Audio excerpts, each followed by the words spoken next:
On the 15th of January 2025, after 467 days of genocide by the State of Israel upon the people of Gaza, a ceasefire was finally announced between the Palestinian resistance led by Hamas and the colonial enterprise known as Israel. To discuss the ceasefire, as well as the UK's involvement in the Gaza genocide and more, I'm joined today by Matt Kennard, an independent journalist and co-founder of Declassified UK. Matt, thank you for joining us today. Good to be here. Thanks for having me. So let's start with the ceasefire. I mean, what kind of details have you had so far, and what are your thoughts? Well, it's obviously a great thing that we've been waiting for a long time. I think they're doing it in 3 phases. That's the plan. 42 days is the initial phase, and there'll be 30 Israeli captives released, and in exchange for 30 to 40 Palestinian hostages in Israeli prisons, and then a full permanent ceasefire after that. Like with all these things, it's impossible to fully relax when you're talking about Israel, because since they were founded, they've never held true to their word, and they've used any mechanism they can to enforce their control outside of the parameters that they've publicly said that they're abiding by. So it's hard to relax, but obviously it's an emotional time, because many of us have, it doesn't compare to Palestinians who have family there or people obviously inside Gaza, but many of us have watched this in horror for 15 months, and it's affected people deeply. So the prospect of it ending and then being able to have some semblance of, it won't be normality, but some semblance of peace after this horror is a great moment. And it's also interesting how it's come about, because obviously Sunday it's going to come into effect. And that's the day before Donald Trump is elected president of the United States. Now, we were told by many people in the election in November, Donald Trump is a nightmare for the Palestinian cause, which is true. I'm not saying that he's pro-Palestinian. If you look at his cabinet, it's an Israel first cabinet. But we were told that liberals and even leftists in the United States were saying, well, you vote for Kamala Harris because Donald Trump is going to be much worse. And they were saying, vote for the woman who's overseen the genocide, which I found disgusting, actually, because regardless of what happens next, you can't ever vote for genocide. That is a red line, and you lose your humanity, in my opinion. But it is ironic that, funnily enough, it seems like Donald Trump's hastened the ceasefire that we all wanted to see. Now, what worries me is, what has he promised Netanyahu in exchange for Netanyahu doing this ceasefire before he's inaugurated? Because obviously Netanyahu saw October 7th as kind of a 9/11 moment to get all the stuff he wanted to get done in the Middle East for generations done, because he had this excuse. So this is a genocide in Gaza, potentially the takeover of the West Bank completely, potentially war with Iran, destroying Hezbollah and much else of Lebanon. And it could be that Donald Trump has said, well, look, I'll let you do X, Y, Z in exchange for you getting this done before my inauguration, because I don't want it carrying into my cabinet. Because it doesn't make sense to me when you're talking about Donald Trump, that he's not doing this because he cares about Palestinians, number one. He's not doing this because he cares about peace. He's doing this because he wants to look good, right? And also his politics, well, he doesn't have much politics, he gets thrown around, but the people around him, the neocons, have wanted to attack Iran for decades now. In fact, they wanted to attack Iran soon after they attacked Iraq in 2003, but weren't able to do it. So I think that obviously we should enjoy the moment briefly. Although, having said that, they're still killing. They've killed 70 people since the ceasefire has been announced in Gaza. Which is horrendous. So it's mixed emotions, isn't it? You can't. You want to believe that something is going to happen, and you're happy for the people in Gaza that there is something on the horizon. But we know how the Israelis work, and we know how their backers work in London and Washington. And it doesn't. These people do not care about human beings. They particularly don't care about people who have no power, like the people in Gaza. So they have no protection, apart from us. In the global population, which has been roused by the last 15 months. And I'll finish with this. I think that we need to crystallize that awakening and the outpouring of activism and love for the people of Gaza, which has come out around the world. Like, we can't go back to how it was before. We can't forget, we can't forgive, and we have to understand that our goal is the dismantling of Zionism, because the genocide has to end. That's always been the proximate aim, but we're talking about a situation which is 76 years and before, actually, of colonization, massacres, apartheid, and it can't continue. It can't continue. It's the issue of our time for our generation and other generations. This is the struggle which is going to define us, and Zionism is the enemy of anyone who believes in progressive forces, in human rights, in peace, in equality and democracy, which is what our leaders say they believe in, but obviously don't. So we have to use the awakening that's happened, the energy that's been created to stand in solidarity with Palestine and push forward for the end goal of liberation from the river to the sea, and equality and democracy and freedom between the river and the sea. Some would listen to what you just said there, and they would say, I mean, it's all well and good, that you support this cause, but why is it exactly the cause of our time? At the end of the day, Palestine, Israel is a small area of land. There are other things going on in Sudan, around the world, other places, etc. Why is Palestine so important? Well, I think principally as a British person, and Americans and Europeans, we're responsible for it, for a start, in a very, very direct way, because we're participating in a genocide. Although you're right, there has been many, many crimes throughout the 20th century, the 21st century, and contemporary that are awful and being done pretty much with impunity. But we're not participating in the same way.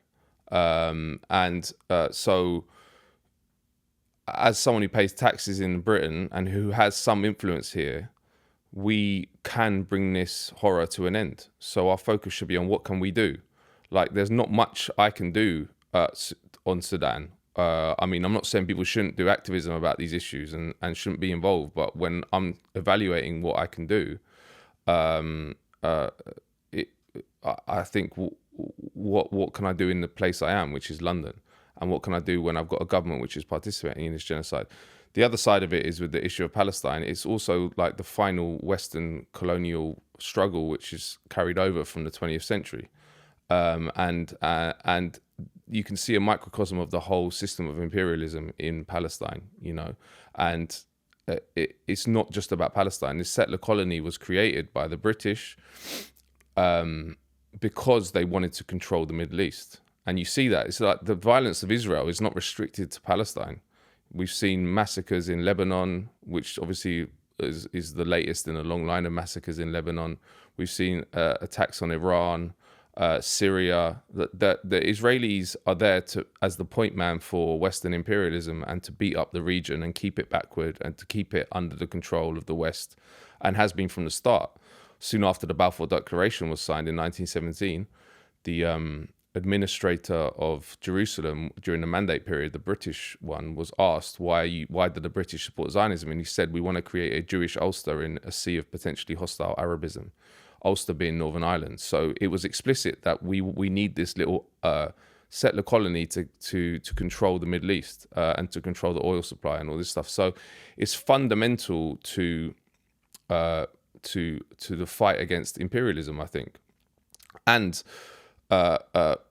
also, I think that maybe this isn't a personal, why I'm personally feel so strongly about it, but I think if you're going to ask the question of why is society at large so much more concerned about this than everything else, is that we're seeing it on our phones in a way we never have before, and that's powerful, because look at the Vietnam War. You're talking about millions killed there by the Americans, and wars in Laos and Cambodia at the same time, secret wars which killed in Cambodia, 500,000 people were killed. It led to the rise of Pol Pot, who killed a third of the population. But we weren't seeing, the American people weren't seeing it every day on their phones. So it has transformed the psychology and the consciousness of humanity, I think, just seeing it. And that's a good thing. We should be exposed to the crimes that are being done in our name. and we shouldn't have to apologize for focusing on something rather than something else, because this is also a good way of. I mean, it's an important question to ask, but it's also a good way of the powers that be to stop people speaking out, because they'll say, if they say, why are you so interested in Palestine and not something else? And this is a Zionist argument as well. You know, if you look on Twitter, Zionists always like, Assad killed 500,000 Muslims and no one ever talks about it because it wasn't the Jews that did it. You know what I mean? There's those kind of Zionist memes that come up.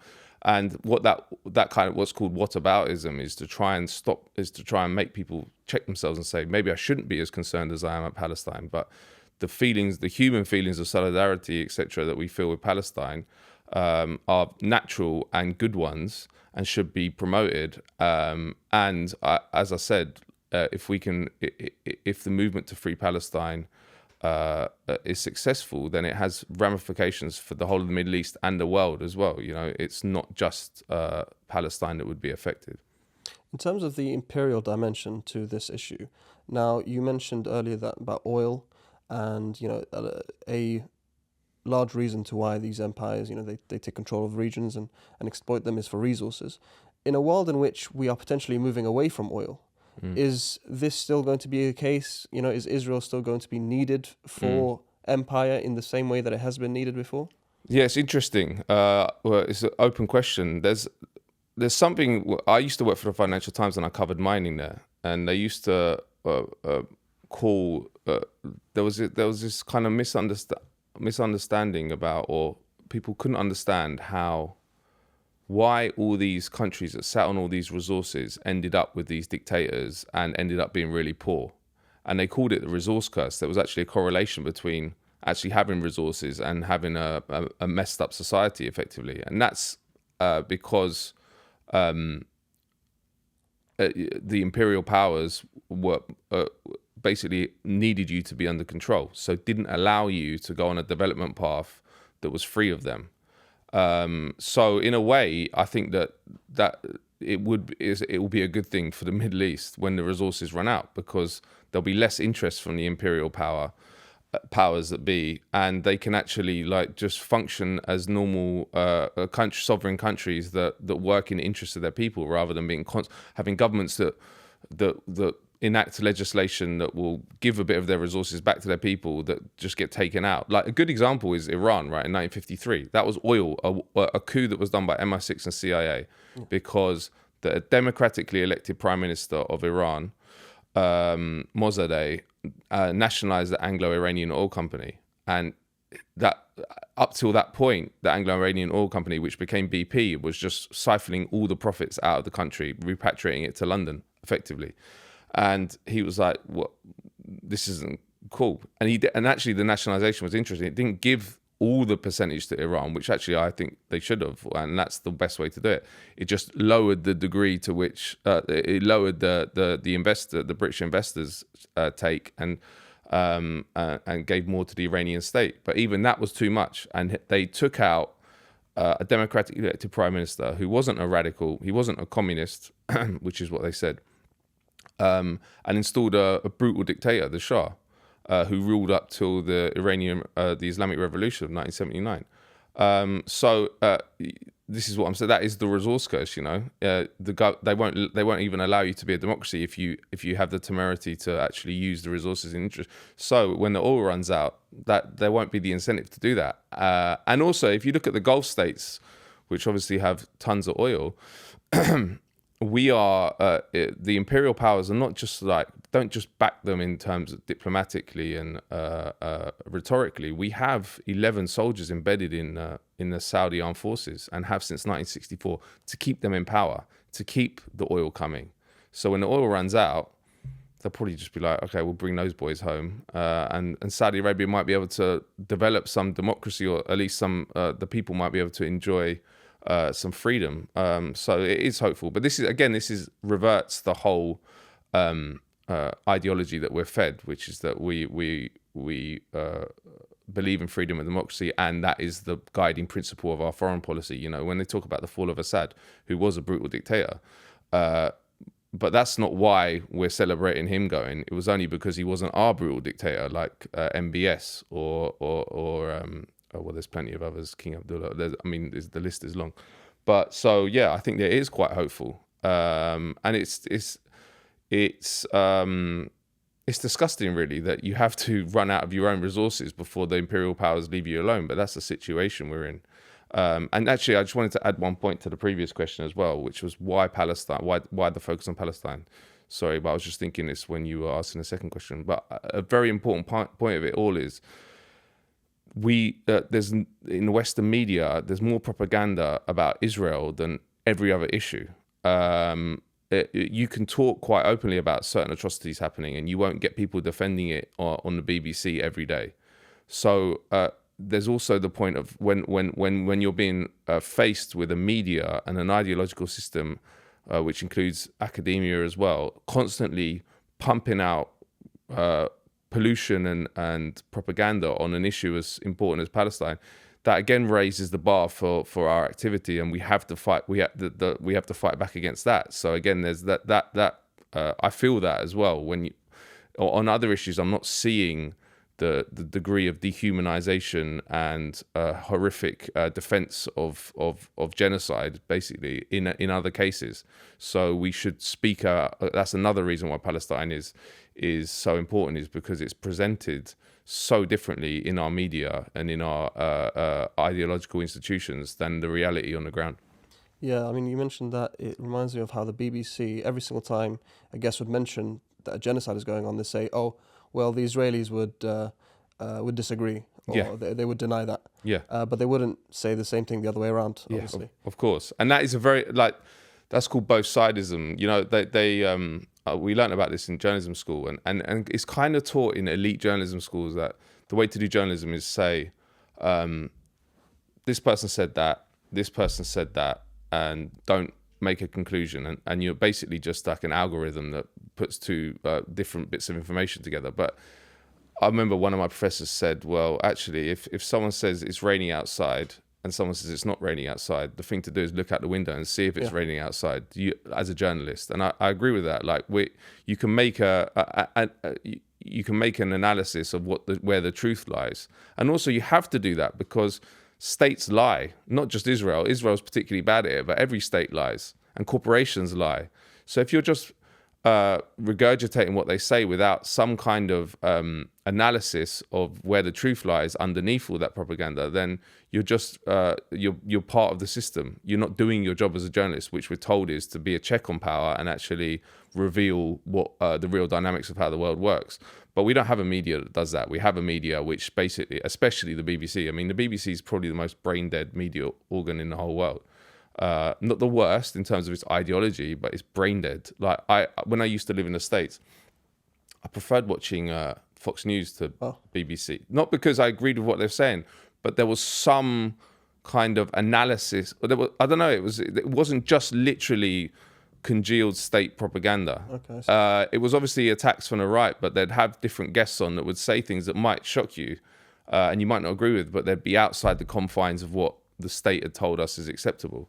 And CNN does the same thing as BBC. Those two, I think, are the most brain dead ones. But they're complicit in the genocide as well. And I think it's never been as exposed as it has been over the past 15 months. You know, there was a very good investigation by Owen Jones in Dropsite News recently about the BBC's coverage of Gaza, and 13 anonymous BBC journalists basically said that there was one guy who was guiding the coverage and probably behind a lot of the awful headlines that have gone viral on Twitter. I'm not saying he was, but it could be.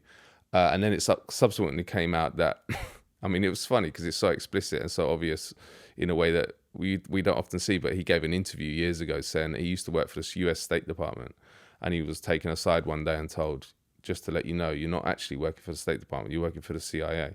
And he was like, and in this interview, he said something along the lines of like, I was thrilled to find out I was working for the CIA. And then some years later, he was approached by Mossad to write a book about one of their operations. And you're thinking like, the Middle East online editor of the BBC is someone who used to work for the CIA, that was handpicked by Mossad to write propaganda. It's just preposterous. And yet the BBC, he's still there and he's still writing. I still see his articles come. The BBC haven't even made a statement on it. I mean, it's but that is how it works, you know. It's that's what I mean about it being more real. That guy's probably been working at the BBC for a long time, and we never knew that. But the whole to get this genocide done and to get the propaganda done to create the mood music for the genocide, they've had to kind of reveal themselves and at least been exposed in ways they haven't been before. Yeah, it's interesting. You know, you mentioned the BBC in that way, and the BBC is meant to be owned by the people, right? We pay our TV licenses in order for them to be able to operate, and yet somehow we don't really have a say on who works there or on how the editorial process is conducted. Is there any solution to that? No, I mean, I can say something controversial, which is that I think the BBC should just be got rid of, because the problem with the BBC as well is that because of its structure, it not being corporate media, it gives the impression that it's free of the propaganda that we get fed in the corporate media. And that's quite insidious and destructive, because many people think, well, I'm getting the truth from the BBC.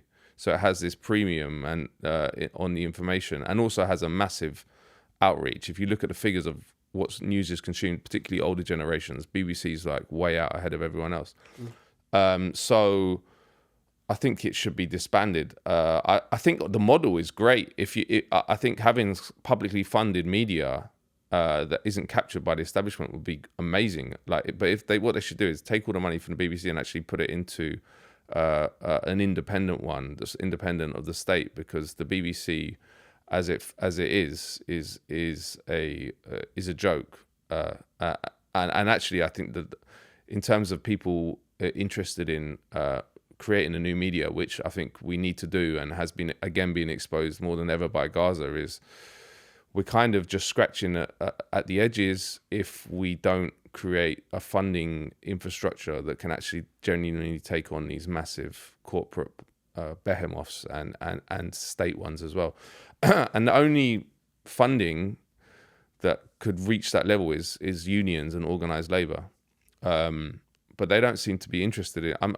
I think they fund the Morning Star trade unions, but I'm talking about if they unleash, they've got millions of pounds and they give millions of pounds to the Labour Party while it's participating in a genocide. If they could take that funding back and actually put it into independent media, you could really start, like, something would get interesting in the UK. And that's why I also think they're complicit in a lot of what happens to the unions, because of their conservative policies on supporting the Labour Party and refusing to really fund journalism that might actually take on power. But again, we've got social media. So that, I mean, personally, and I'm not just saying this, I barely consume the official media now. All my news I get from Twitter, because why do I want to go to the BBC or the Guardian or wherever it is and can get information that's been filtered through the mind of an establishment journalist, when I can go on Twitter and I've got hundreds of like the brilliant journalists on the ground in Gaza that I can just find, and they can tell me exactly what they're seeing in real time. That for me is revolutionary, and that's why that's where I get my information from. It's I think that the legacy media is dying, and I think that's a great thing for humanity, and I think it's a great thing for truth. And hopefully, again, the Gaza genocide has initiated something and an awakening in people on the importance of ignoring, or at least understanding that it's a part of the propaganda system in the mainstream media. I think that realization, I've never seen it in the way that way it is, and the way that they dine out, the way that they are trying to push back against this, because obviously everything I'm saying is a big threat to the state. The people have never had the mechanism to circumvent a system which they basically captured hundreds of years ago.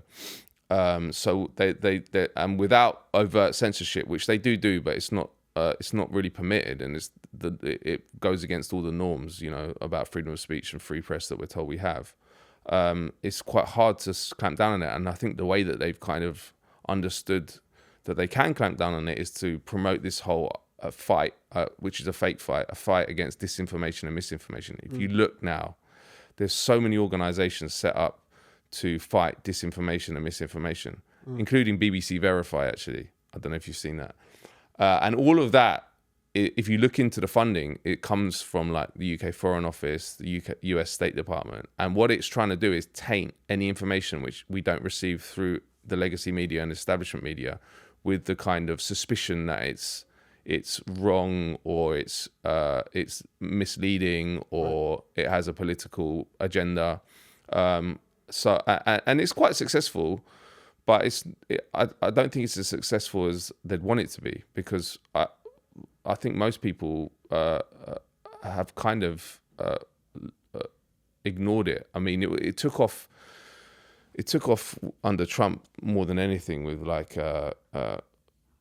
what he called fake news, but the whole Russiagate,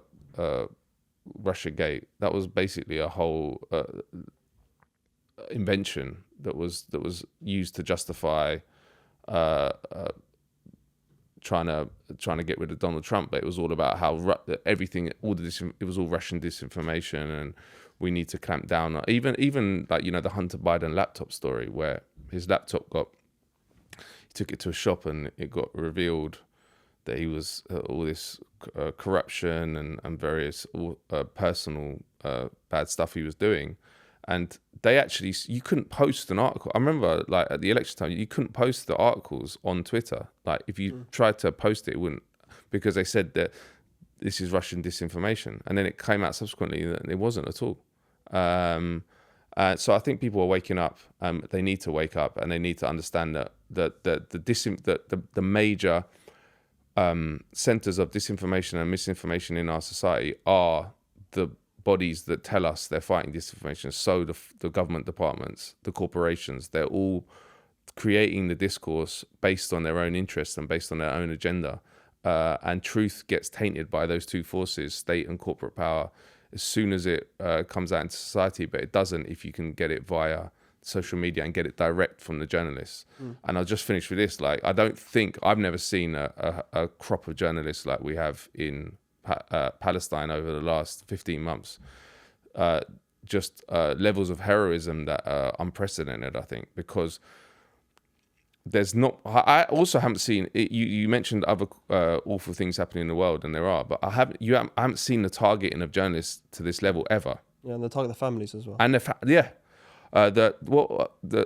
what's the name of the Al Jazeera? Well, yes, that was. I mean, it probably wouldn't shock me if it happened now, but I remember that was early on in the genocide, and they explicitly targeted his family and killed them all. Like, just unfathomable, and I've never seen that before. And yet, despite all that, despite knowing that they were being targeted themselves, despite the fact that their families were being targeted, which is a typical mafia way to operate, by the way, they still went out, and he carried on reporting after they killed his family.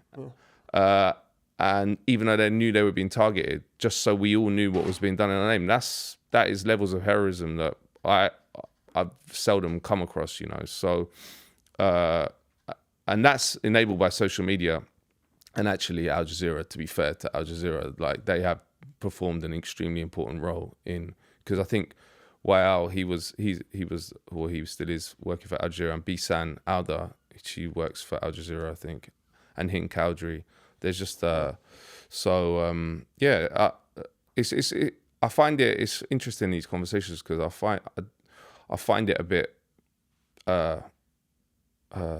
uncouth to talk about hope in these times, because we live in the midst of genocide still. But I do think there are things that have changed fundamentally about our understanding of the world, fundamentally about our understanding of the media, that will not go away now. I really don't think they will, because there's been painful episodes before in Gaza, in 2021, 2008 to 9. But and I remember when those were happening, I was thinking things are going to change now. People will have seen too much about what Israel is and what it signifies, and then it didn't actually sustain past maybe a couple of months even. But I think this has gone on too long, and it's been too savage. There's no way back now. there's nowhere back for Israel, and there's nowhere back for Zionism as an ideology, because it's again, people have seen too much, and also people are not scared to speak about it like they were before.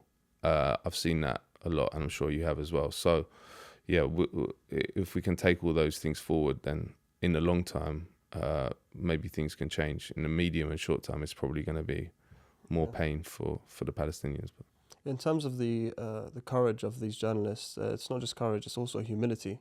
I mean, yesterday when I think it's Anas Sharif, he was reporting from Gaza, and scenes of jubilation around him, and he was naming all of his colleagues that were killed by Israel, and he was talking about one specifically. I forgot his name, but he was speaking about how this one individual was the one who was meant to be, announcing the ceasefire from Gaza, and he was there because he just happened to be the one that survived. And you can really see just the amount of the horror that they had to live through, and like you said, just heroism and courage. But I'd like to go back to the point about disinformation. I mean, some might argue that whilst these large media corporations might produce their own disinformation or misinformation, there were times when reputable sources would have been necessary. For example, when the riots occurred last year because of the killing of or the right-wing lies that were spread after the tragic killing of some girls in North England. I mean, at that point, some sort of verification would have been quite important, and might have stopped some of the riots from happening. So what's the solution there? Yeah, it's. I don't think there is one, because you can't have it both ways. You can't say we should be free to say what we want on the sort of left or on the progressive end of the spectrum, and not say it for the right. This is a hard thing. I mean, this is something I've thought about, because it's the same. Think about Tommy Robinson, right? I mean, he's obviously done criminal things that he's been convicted for, so that's a bit different. Like you shouldn't be allowed to use social media for things that are outside of law. But in theory, someone should he have been deplatformed from Twitter, for example, when he was brought back by Elon Musk. Now, I remember when he was on Twitter and he had this huge following, and he was creating all sorts of hatred and racism against Muslims, basically. And then they took him off and he disappeared, literally. And I was like, okay, well, that's a good thing, surely. But if you believe in the principle that someone should not be deplatformed if they're not saying something that's criminal or illegal, then how can, if you support that against people who you hate, then it will end up being used against you. Yeah. So it's something I don't know. I mean, apart from censorship, but rather, you can have. You mean verification of the information that came out? Yeah, but how do you do that? Because unless you have an independent group, and genuinely independent, which is like not working undercover for the state, or then there are some. There's like Full Fact, and there's some ones, but I think once you got a tidal wave of people who have an agenda to push a certain story, it's hard to fight unless you censor them.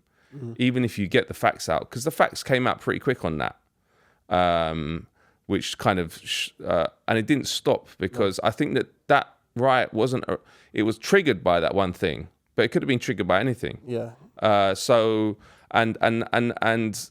this is another liberal argument, which is that everything is to do with disinformation or things getting out of control with this one story. But that's a way of avoiding looking at the deeper issues. Why is that the conditions are there now for these riots? The conditions are there for the rise of the far right. And that's because you've had 30, 40 years of basically the working class just being hammered. And number one. Number two, you have a right-wing media in this country, which is places like the Daily Mail, the Sun, the Express, who constantly tell people in this country that the reason they're living their lives of rubbish is because Muslims are taking the jobs, are gaming the system, blah blah blah. And those two things together, when you have this kind of worsening life conditions and a right-wing media blaming it all on Muslims, it's a tinderbox.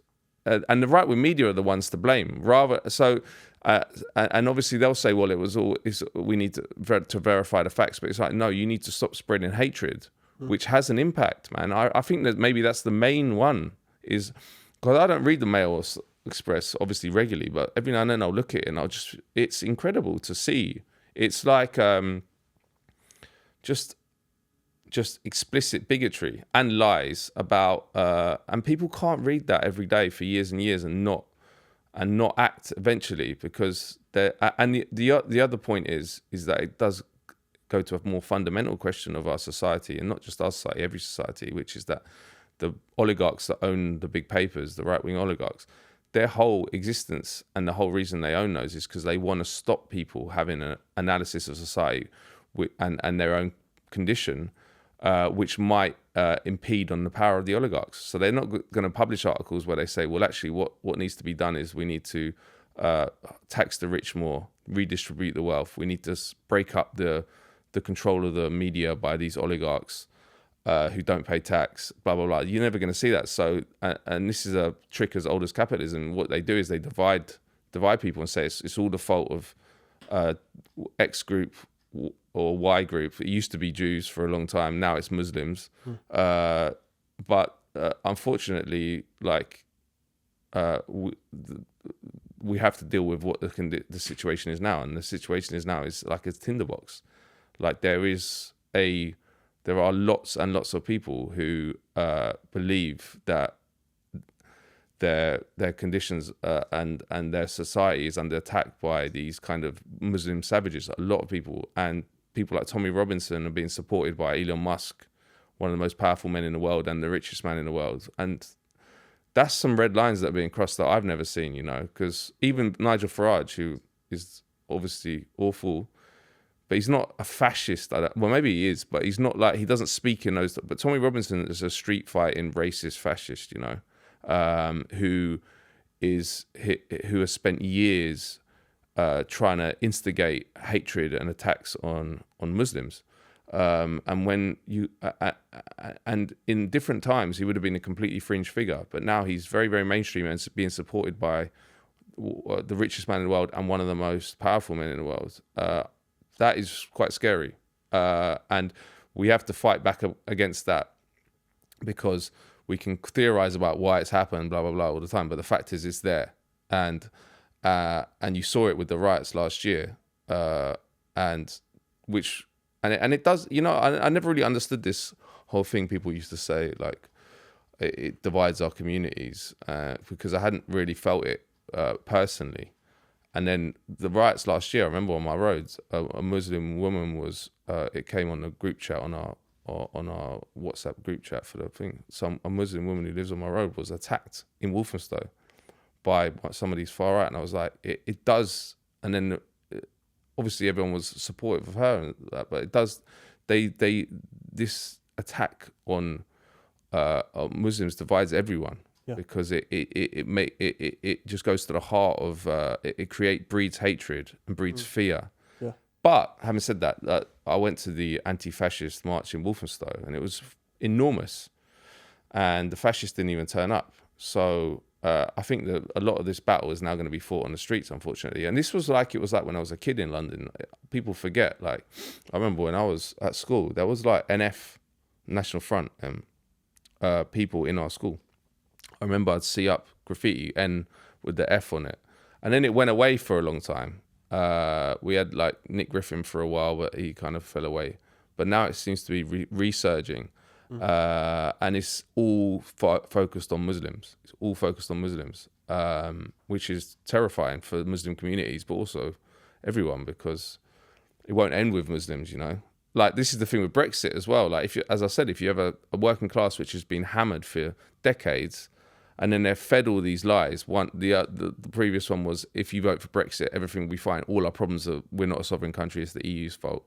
Then they're saying we left the EU things are the same, actually worse. Yeah. And then they're fed, okay, well, it's all the fault of Muslims. And then I don't know what's going to happen, but something will happen, and then there'll be a law passed. Nigel Farage will be president, shut down a few mosques, and then they'll realize, well, actually, my life's still rubbish and nothing's improved. And then you move on to another group. So you got to deal with the base conditions, man. And unfortunately, in this country, we don't have a political representation of working class people, because the Labour Party is meant to do that, but we don't have one. So if you look at the Keir Starmer government, they've done exactly the same as the Tories, pretty much, including participating in the genocide in Gaza, and also all the economic stuff. And now they talk about cutting disability benefits more. They're talking about, well, they've already said they've cut winter fuel allowance for poor pensioners. They've refused to get rid of the 2-child benefit cap. And it's like, well, of course you're going to see the rise of the far right if people can't vote for change, progressive change, or vote for vote for their own interests within the confines of the mainstream political system. That's and the far left, or not what's called the far left, but the real left, I would say, is nowhere, because the Labour Party, Labourism's the biggest obstacle to change in this country, because so many of the prominent figures, including Jeremy Corbyn, who I've got a lot of time for, but they're wedded to this idea that the Labour Party is everything. And it's one of the reasons we're nowhere on the left in terms of having any power within British society, is because all of it goes into the Labour Party, which constantly proves that its role is to absorb and neutralise the left, but yet we still keep running headfirst into the Labour Party. So, but I do feel like we have more of a responsibility now than we've ever had, because the longer this goes on, the more power it's going to give to the far right. The longer we don't give people an alternative, the longer we subscribe to Labourism and support its continued Tory policies, then the more power it gives to the far right. I'd like to return to Labour in a bit, but before that, I'd like to just touch on the ceasefire again. Yeah. Now, the terms of the ceasefire, as read by many journalists, seem to be almost exactly the same as the ones that were not adopted, but offered, rather, by the Biden administration back in May of last year. And yet somehow Trump has convinced Netanyahu, like you said, probably he offered him something, whilst Biden, for the last 15 months, has allowed the genocide to occur. I mean, it seems like, what can Trump offer that Biden hasn't? Like, what does it say about the Biden administration that they haven't done nothing to end this genocide? Well, it's kind of hard, isn't it? Because I don't know why, but our instinct is to believe that he's against it, but he can't stop Netanyahu. I don't know why, like, a lot of people believe that, including I sort of instinctually feel that because unless you're a complete psychopath, of course you'd want to stop what's happening. But I think the reality is they're believers. Anthony Blinken, Biden are believers. They didn't care that what was happening, and they saw it at their Zionist extremists who believe in what Netanyahu believes in, which is that you just got to destroy all resistance to his the Zionist settler colonialism. And then, of course, also you got to look at what the institutions within which these people work, like the State Department and the White House. Like, there's been years of activity from the Zionist lobby to basically subdue and control the American political system. So we don't know. There are a lot of these are faceless people, but there's, I'm sure, a lot of advisors within the White House and within the State Department who are just who are ardent Zionists who are saying you have to do this, and not giving them the information that they need to have a proper understanding of what's going on.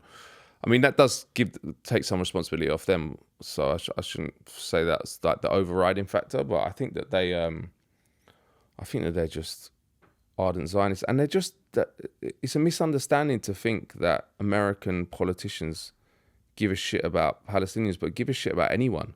These are outside of Palestine. Look at the crimes that have been committed by the American presidents, pretty much since it was founded, but particularly in the 20th century and the 21st century.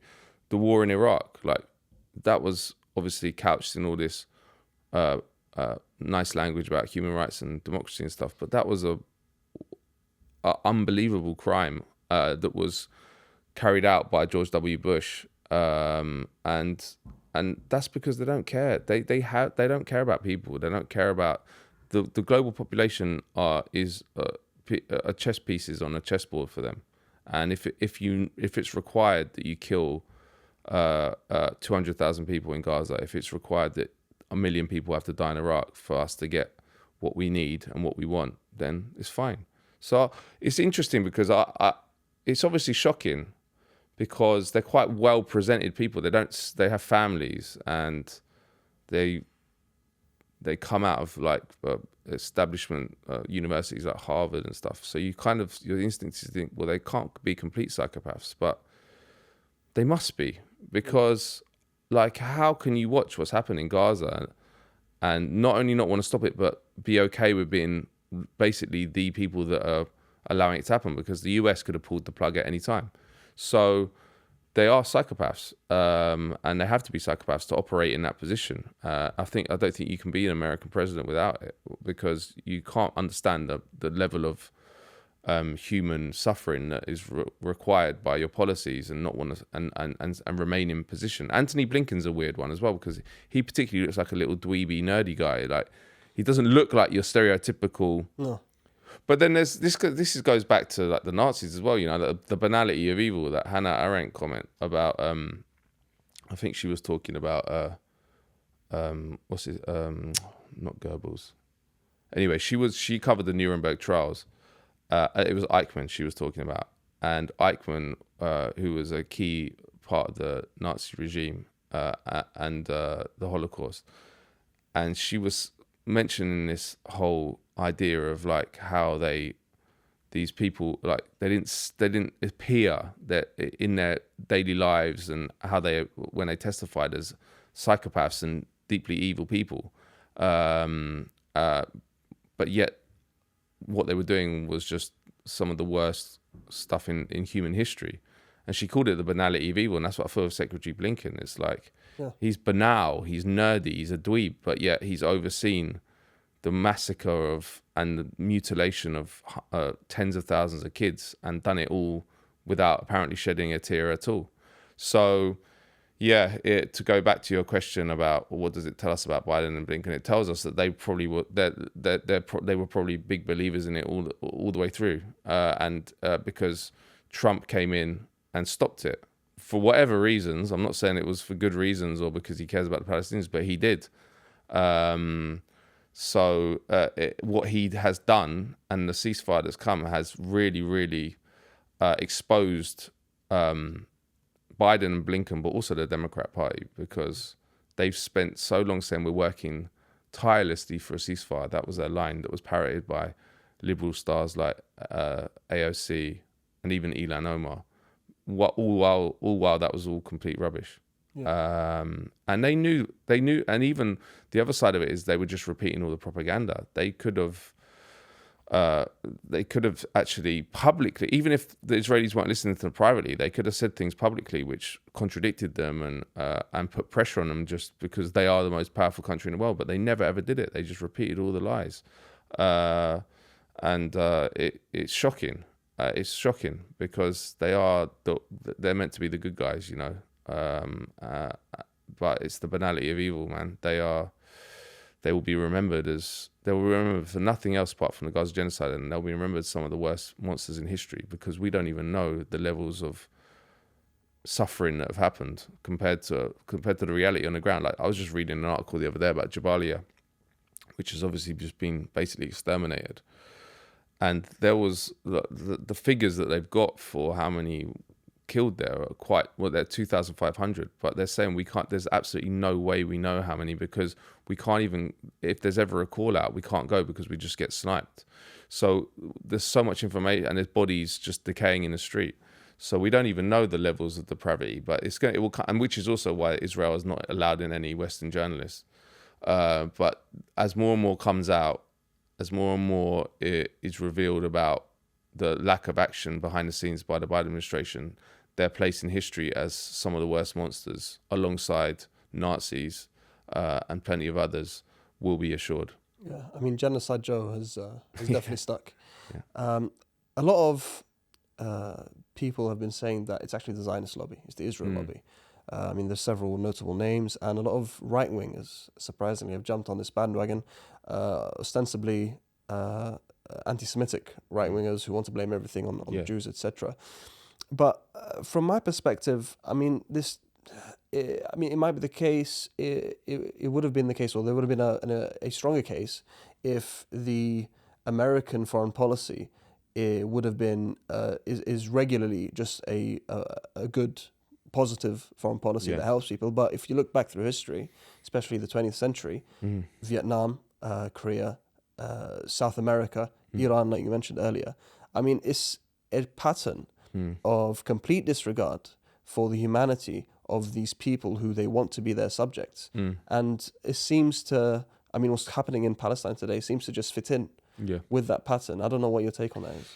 Yeah, it does, but all those things were done in the interests of American imperialism and the American imperial elite. Whereas I think that actually what's happening in Gaza is not good for even American interests, because what are they getting out of it? There was a leak early on in the genocide of US ambassadors who were cabling back to Washington saying we're losing the Arab streets for generations here. American prestige and status in the Middle East, which is probably quite low already, is plummeting. So they get that, and they also get like the destruction of all the useful ideologies that they use to project power, soft power. Like now they're explicitly trying to sanction, or it passed the House of Representatives sanctioning ICC officials. This is like a central part of their liberal international order, which is bullshit, but is useful to spread a power. So I don't know what they're getting out of it so much. So and then the other point of it is, if you look at a map of the Middle East, they control so much of it anyway. Like Sisi's their client dictator. They control all the Gulf states pretty much apart from Yemen. They control Jordan, sort of Syria now, I guess. It's an open question, but it looks likely that that's going to become more allied, definitely more allied with the West. So why do they need this time? This is a country that's smaller than Wales. Do they really need that to project power? And it's interesting, everyone talks about this debate all the time, and I think there's probably not one answer to it, but the work I've done literally in the last 3 or 4 years about the Zionist lobby here has indicated to me it is more that than it providing some imperial function, which it definitely does. Of course, it's good to have basically a colony in this area, but just in terms of like the real material evidence of Zionist lobby's control of British politics and American politics, makes me think that is the overriding factor. Like in this country, they have so many different elements within the political system that make it impossible to go against them. Like Labour Friends of Israel, Conservative Friends of Israel. They're the kind of known ones because they have Israel in the title, but then there's a whole load, and this is difficult to talk about, and that's why they do this, but there's a whole load of organizations which don't have Israel in the title and don't talk about themselves in any terms. In fact, they have Jewish in the title, which makes it much harder for people to critique because there is sensitivities around anti-Semitism and stuff, blah blah blah. But organizations like the Jewish Labour Movement, for example, which is a Zionist group, and actually works closely with the Israeli embassy, and there's a lot of other Board of Deputies of British Jews, which is meant to be a communal group supporting Jewish group, which is actually implicitly. And you can see it if you look on government records, because they go in to talk to government ministers about Israel, but they're operating as arms of or as proxies for the Israeli embassy in London, and that really just creates an infrastructure where it's really, really difficult to move against the Israeli state line. My thinking on this has changed, because I used to. In the book, I was just rereading actually the chapter on Palestine when I wrote about the American Empire. It's all basically taking the line that Israel provides this imperial function. It's a little colony in the Middle East, blah, blah, blah. And that was I actually forgot that I wrote all that stuff, but that was my thinking then. But having worked for Declassified and I'd done tons of story about the Israel lobby, I've just come to the conclusion that it's impossible for someone to rise up that is that has policies which are pro-Palestinian, or at least might check the power of Israel. And that's an infrastructure which has developed massively in the last 20, 30 years. In fact, probably from the 90s when Netanyahu came in 1996, because this is interesting. In 1982, when Israel invaded Lebanon and killed 20,000 people, Margaret Thatcher did a full arms embargo. Margaret Thatcher, like one of the most right-wing prime ministers we've ever had.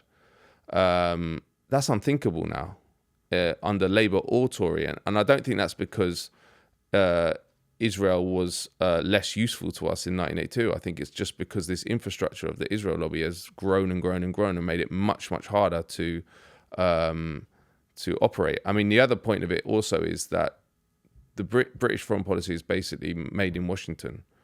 So we're a proxy for the US. Yeah, and you saw that actually very much with the genocide. Like, I remember even when Labour were in opposition, basically, like, there would be a that their policy would come out and then it wouldn't change, and then you'd see a statement by the Biden administration, and literally the following day Labour would just say, well, we believe this now. And that's how it works. And it's like people, if you talk to people in the Foreign Office, which I have, they say that. They're like, yeah, we just literally follow Washington. That's the only way we can stay relevant. And the British establishment wants to retain this pretension that we're an important, like, imperial power, or at least they don't call themselves an imperial power, but this important power in the world. If we lost the alliance with the United States, we wouldn't have that pretension. We'd be like an Italy or something like that. We're a nuclear power, so... We are a nuclear power, but again, the nukes is an interesting one because they're basically controlled by the US. There's debate about whether we could even use those nukes without authorization from the United States. So the whole security infrastructure of Britain is basically, we're a vassal state of the United States. And in fact, the US has 12,000 troops here. The CIA, NSA run whole facilities that are ostensibly UK facilities in UK. So so that's another point. But then the US political system has similarly had this explosion of the Israel lobby, and like AIPAC's the famous one, right? And they fund politicians, but there was that politician in the United States who was interviewed by Tucker Carlson. I think he was called Representative Massey, and he said everyone has a AIPAC minder. Yeah. So that of course that has an impact. He exposed the fact that every American supposed Democratic representative is being basically just guided by a minder who's working for a foreign power, which is so I think that is the overriding factor now. But again, who knows? Like, this is a massive debate. John Mearsheimer, who's a big celebrity now, he wrote this book years ago called The Israel Lobby, and he believes the same thing. And he's a realist, so he wants to project American power, and he's like, it's not in our interest to have this little mad, hyper-violent little settler colony anymore. And the reason we have give such support is because of the Israel lobby. I mean, I'll finish with this. The reason I think it's grown so out of control is because people don't want to talk about it, because it does play into some ancient anti-Semitic tropes about shadowy Jewish power or blah, blah, blah. And I think that kind of prevailed before the genocide. But then people understand now that it's not anti-Semitic to say that at all, because every country has a lobby in this country of differing powers, you know. It happens that the Israeli one is very powerful. And if we're not brave enough now to talk about that, then we're complicit in its explosion, its continued explosion and continued power. So we have to be brave enough and actually put up with the smears, because obviously they're inevitable. We all get smeared as anti-Semitic, whatever we say. Again, that is that the potency of that disciplining mechanism, I think, is dissipated over the past year and a half. I don't think people I think people feel braver, number one, and I think people have seen that it's been used to such ridiculous levels against people like Jeremy Corbyn that they're just like, this is rubbish, which is actually scary in itself, because everyone should take anti-Semitism seriously, because it is a serious problem. But the Zionist lobby and the people that used it to bring down Jeremy Corbyn and bring down any other defender of Palestine, they don't care about anti-Semitism. That's not why they're doing it. In fact, it makes anti-Semitism much harder to fight, but they do it anyway because their goal is, they're nationalists. They believe in promoting Israel's interests at all costs, whether it's bad for Jewish people, well, it's obviously bad for Palestinians, but they're hyper-nationalists. They don't care about any principles like anti-racism or anti-bigotry. Yeah, and they also need anti-Semitism to justify their settler colony as well. Yeah, of course, and that's how it was justified when it was created. Well, this is the funny thing about it. The Holocaust is used as the pretext, which is not true, by the way, because Zionism started way before the Holocaust, and immigration from Europe was happening way before the Second World War. But I always say to people, it's like, okay, if that's the reason, and Europe is guilty of a long history of anti-Semitism, much worse actually than the Jews ever had in the Middle East. Put Israel and Germany then. Why are you putting it in a place where there's indigenous people live that have nothing to do with the Holocaust? And then the Europeans, not only who committed the Holocaust and were complicit in the creation of Israel, and now back the genocide of the Palestinians. I mean, it's disgusting, really. The Palestinians who've done nothing, who had nothing to do with the Holocaust, are being made to pay for the crimes of the Europeans, and the Europeans are now supporting a second genocide and participating in a second genocide against the Palestinians, just to kind of salve their own guilty consciences about the previous genocide they've done. It's just so horrific, like the whole situation. Yeah, and ironically, the Germans are the strongest supporters of the genocide. But I'd like to move on to the UK and UK politics. I don't know, have you read the statement that Keir Starmer has released about the ceasefire? Yeah, it's racist, isn't it? I mean, it's basically just, it calls it massacres of the... Yeah, it's kind of a double standard and the humanizing of the Israeli position. And also that line he has about, which was used a lot by Zionists, which is like this, October 7th was the largest massacre of Jews since the Holocaust, which is all, again, weaponizing the Holocaust and makes it seem like the Hamas attacks were because they were Jewish rather than because it's a settler colony that's oppressing them. It wouldn't matter if they were Jewish, Muslim, Christian. Any people who are oppressed and put in a prison are going to react at some stage. That's just a fact, and it doesn't matter who that oppressor is. But that it's a very clever way of again triggering and subliminally equating Palestinians with Nazis and equating the Palestinian struggle with anti-Semitism, which is central to the Zionist propaganda system, you know. But Keir Starmer, man, I mean, he should be at The Hague as well. I mean, he's been participating in the genocide in Gaza since they were elected in July. And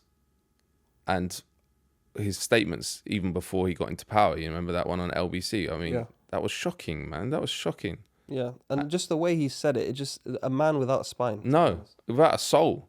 Yeah. He's like, someone asked me the other day, an American friend, they said, who's worse, Tony Blair or Keir Starmer? And I was like, well, they're both evil, but I'd say Keir Starmer's an emptier the soul. There's nothing there. Like he can't say anything that convinces you that he believes. And I've never seen him say something where I'm like, well, actually, yeah, he's got a position on that he'll actually take forward and will continue with it despite flack that he gets from various forces. He just literally a piece of like grass blowing in the wind. He just does whatever he's told on everything. And unfortunately, that's meant that the British participation in genocide, which started obviously under the Tories, has continued under him. Yeah. I'm sorry. No, I was going to say, talk to us about the you actually the kind of the more prominent work that you've done regarding the genocide is the UK's involvement regarding spy planes. Yeah. So can you talk to us about how you came across this story and how the government has been complicit? Yeah. Well, first I'll say that the genocide in Gaza is a tripartite genocide. US supplies the majority of the weapons. UK supplies the intelligence, and the Israelis get it done. Obviously, Germany has a role as well in terms of arms, but in terms of the logistics and intelligence, Britain leads. Again, this has not been covered at all in the mainstream media, but I started looking at the UK role early on in the genocide because the previous year I'd been to Cyprus on a different story, just about the bases that we have there. We retained 3% of Cyprus after independence in 1960 and turned them into huge airbase in the west and a huge intelligence station in the east. So I started thinking, well, this is a 40-minute flight time from Israel, and it's a joint base effectively with the Americans, not officially, but it is. This is going to be very important to the international effort to support Israel as it destroys Gaza. And then I contacted the Ministry of Defense to say how many planes have gone from Akrotiri. RF Akrotiri is the name of the airbase on Cyprus, the UK one. How many have gone? This was like in November, and they said we can't tell you.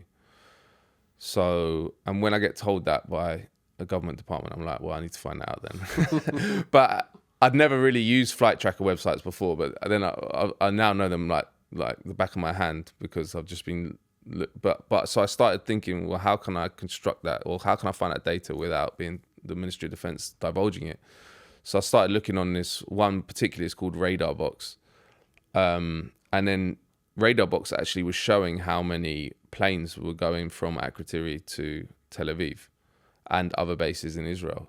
So I totted them up and then went back to the Ministry of Defense and said, well, I'm going to publish an article saying you've sent 34. I can't remember what the actual figure was, but I think it was 34.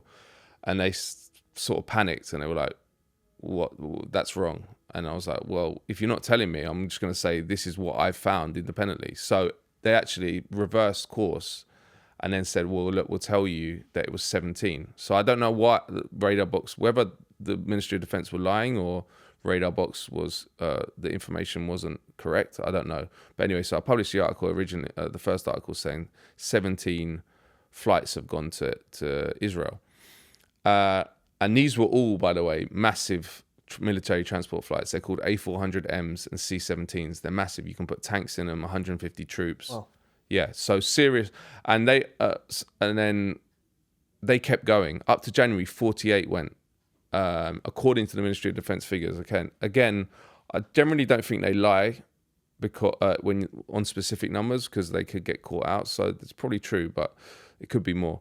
But anyway, 48 they admitted to by January, and this is, you could put like hundreds or thousands of troops on that. You could put a shitload of weapons, and so I was asking what was on those flights, and they were saying medical supplies and moving ministers, and you're sort of like, well, that's can't be true. You can't have 48 huge military transport just to take like syringes or I don't know, other medical equipment, and also not many ministers had been. There was like maybe a handful. So that's still an open question, by the way, and no one really talks about that because there's so little information about what those flights had on them. But that should come out at some point, and there needs to be investigations of what all those military transport flights were, and they continued up to the summer actually, more infrequently, but they continued. And then after that, when I was looking at these military transport flights, I started in December. The government announced we're going to start doing spy flights over Gaza, but they didn't announce where they were going from, how long they were going to be in the air, or how frequently. But it came up on Radar Box that they were going from Akrotiri and they were going basically daily, and they were in Gaza, and sometimes twice a day, and one time 3 times a day, and they were in the air for 5 hours over Gaza, 6 hours in total, but including the flight back and forth, 5 hours over Gaza, and they go up till now. There was one yesterday, there was one the day before, and so you're talking about over 13 months of daily spy flights collecting intelligence for Israel. Thousands of hours of footage. In fact, probably the best record of the genocide that there exists outside of Israel, because and they're not going to give any information, which makes them look bad, which means it's a very important historical document, legal document now for the process of accountability, which needs to start. But they said this is all to do with hostage rescue. Again, which is semantics, because the Israelis present their whole operation in terms of a hostage rescue. And also the British, in January, soon after they announced the flights, they said we've got 2 hostages in Gaza, one of which was eventually killed, they think, by the Israelis themselves. So we've had 1 there for most of last year and up till now. And so you're talking about daily spy flights, thousands of hours footage for 1 hostage. And this is the plane is called Shadow R1 plane, which is a reconnaissance plane, but its capabilities include target acquisition for military strikes. And a Liberal Democrat Lord asked a parliamentary question of the Ministry of Defence saying, is the intelligence you're sharing with the Israelis being used for military targeting? And they said, we can't tell you, it's too secret. So my belief is that information is being passed to the Israelis, and they're using it for all sorts of things that we're not being told about, which again shows how Britain is participating in this. It's not a complicit. It's a part, because if you look at the law, if there's a war crime or a genocide going on, and you're passing intelligence which is being used to perpetrate that crime, you are a participant. You're not an accessory. You're not complicit. You are a participant. Plus, the other side of this is it came out in the New York Times last summer that Britain had deployed a spy team inside Israel at the beginning of the genocide, and we don't know how big that is or what departments it involved, but it probably involved MI6, GCHQ, the SAS, and that the Israeli official who leaked that spy squad to the New York Times was quoted as saying, the British spies give us value added to our operations and give us information we cannot provide by ourselves. So again, we need to know what that information is. We need to know how many people were there, because this is participation. Again, it probably was involved in military targeting, and it probably was involved in the ground invasion. There's been that spy squad has never been mentioned in the British mainstream media, which is incredible. And then the other side of that is the SAS, the Special Forces, which is an extremely secret part of the British state. In fact, maybe the most secret part. It's even more than the intelligence agencies. You can't get any information about SAS.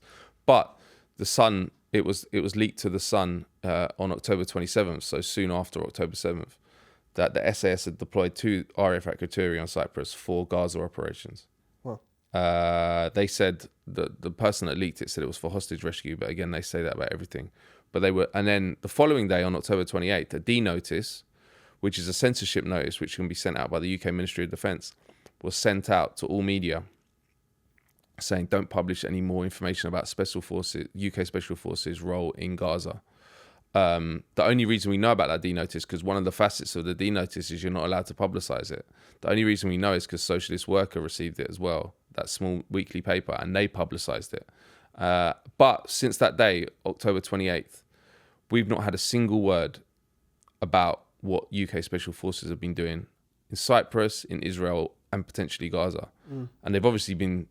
I think that obviously in Israel, there are probably some of those transport flights I mentioned were moving SAS to Israel. Probably some of them were involved in a spy team that may still be in Israel. But again, we need to know this. And the legal institutions which are investigating the genocide and war crimes, like the ICC and the ICJ, need to know this information, because there's live legal investigations of the Israelis and their leadership. And you're talking about a hyper secret, powerful UK military unit, which we know was deployed to help them, and yet the ministry, and we know that the Ministry of Defence censored the media from talking about. So my hunch is that they went to Israel and they have had an advisory role from the beginning with the Israelis on their ground invasion. Potentially also could be on the ground in Gaza, because the SAS have been fighting in Yemen, in Somalia, in Syria for over the past 10 years. There have been 7 covert wars fought by the SAS that we know about. And they've been fighting in all those wars. So that it could be that they were on the ground in Gaza. We don't know. Jeremy Corbyn asked a question in Parliament saying, are there any UK personnel on the ground in Gaza? And they refused to say. So again, these are open questions. And I haven't said this before but we're coming to the end now. So the time to investigate this properly is just starting, really. And I have to say, at the end of this process of 15 months of looking at this, we're scratching the surface. Like, the stuff I've mentioned was me, basically, and others at Declassified, looking at flight tracker websites and publicizing scoops that were had by the New York Times and others. But we haven't had an insider whistleblower. And I think we're scratching the surface of the participation. I think what I've said proves that we are active participants in the genocide, but that's the only bits we've managed to get from open source and from leaks to official media. So the reality of the UK role, I think, is highly likely to be much, much deeper, extensive, way beyond what I've mentioned. And we are partners. And it's the same with the United States. But the United States, everyone kind of knows that. Again, it was leaked in the New York Times that the special forces had deployed to Israel early on, and in fact there was even a photo op that Biden posted and then deleted of him with. So, but the UK side, people don't think that we've had that role, but we have. And again, the reason that it's not talked about is because the mainstream media has done nothing, which is something I'm used to, but it has been quite shocking, because when you've got arrest warrants out for the Prime Minister and the former Defence Minister, when you've got a genocide investigation at the World Court, and you're talking about our military and our intelligence services being active participants, that's something you think would have to interest journalists but there's such a conformity of thought and such a subservience to power. It's almost like Soviet Russia or something, without the disciplining mechanism, without any punitive threats. Like, you might lose your job, I guess, if you do, but there's no one saying you're going to be put in prison if you publish an article about the reality of it, which I think in the end of the day, it makes them complicit in what's happened. Because the only reason Labour suspended their 30 arms licenses, which was window dressing, because it didn't include the parts for the F-35. Yeah, it's only 8%. Yes, 8% of licenses, and the most important part of the weapons that we provide is the F-35, which is one of the main jets pummeling Gaza and Lebanon before. Like, that 15% of that's supply. 15% of the supplies for that come from the UK, and so if they'd included that in the weapons licenses, that would have had might have had a detrimental impact on the ability of the Israelis to carry out the genocide. Everything else, obviously, it hasn't had any impact. But the reason they did that, I think, was because there was pressure from activist groups, from the media, about arms. Whenever they talk about British complicity, and that's the wrong word, it's participation, it's always about arms. Which obviously is important, and we shouldn't be arming them. There should be a full arms embargo. There should have been one a long, long time ago. But that pressure has had an impact in that, and they felt they had to react because they didn't want to. The Labour Party is so deeply in bed with Israel that, especially the parts of it that are now ruling, like Starmer and Lamy, but they felt they had to because the media was at least mentioning it, and activist groups. If that same pressure had been brought about the stuff I'm talking about the spy team, about the daily spy flights, then they would have had to change policy on that. So the fact that the media has completely dropped the ball on this and censored it from the mainstream makes them complicit because there's no pressure on the government to stop this. And then obviously the D-Notice itself, the interesting thing about the D-Notice, right, this is a system that's been operating for generations in the UK, which is embarrassing in itself, because what self-respecting journalists goes along to the Ministry of Defence every 6 months and gets told what they can and can't publish. It's against all what you're told journalism is for, but yet they do that. But yet it is officially voluntary. So they send out this notice, but they say they don't say this in the D-Notice, but they say this on their website. There's no enforcement. They can't prosecute you or anything. So these people have shut up about the SAS, the Special Forces role in this genocide and these wanton war crimes daily, voluntarily. Horrific. That's complicity. And it makes you wonder what they know, the journalists who are kept silent. Well, I haven't had any. See, the SAS is maybe the element of it that interests me the most, because I know some about their history and how they operate, and they don't mess around. Like, I imagine that we don't know, it's all speculation, but their role could be large and include being on the ground in Gaza. So, and there's very, very few whistleblowers ever from the SAS, but the journalists would have heard stuff, definitely. In fact, that, as I said, someone leaked that to the Sun about the SAS, and I don't think it was an official leak, unusually actually, because usually we do get stuff about the SAS, but it's all carefully curated by the SAS itself. If you read the Daily Mail, they'll be like, this heroic campaign we've heard. But this one obviously maybe wasn't an official leak because they sent a D-Notice out the following day, or at least someone did it in a way that they weren't meant to. They gave maybe more information than they were meant to, because I mean it was presented as a heroic SAS mission, that Sun article. But you imagine, people know within the media, defense correspondents and stuff will know what's been going on. Nothing has come out. So again, we're at the beginning of this in terms of the UK side, UK complicity and participation. It's years of work, and it shouldn't stop now. I think like journalists who are looking at this stuff, and academics as well, we need to understand that we're just at the beginning of this, and we're scratching the surface. We've probably got like 10% of what the reality is, and hopefully, when all that information is gathered and put together, we can.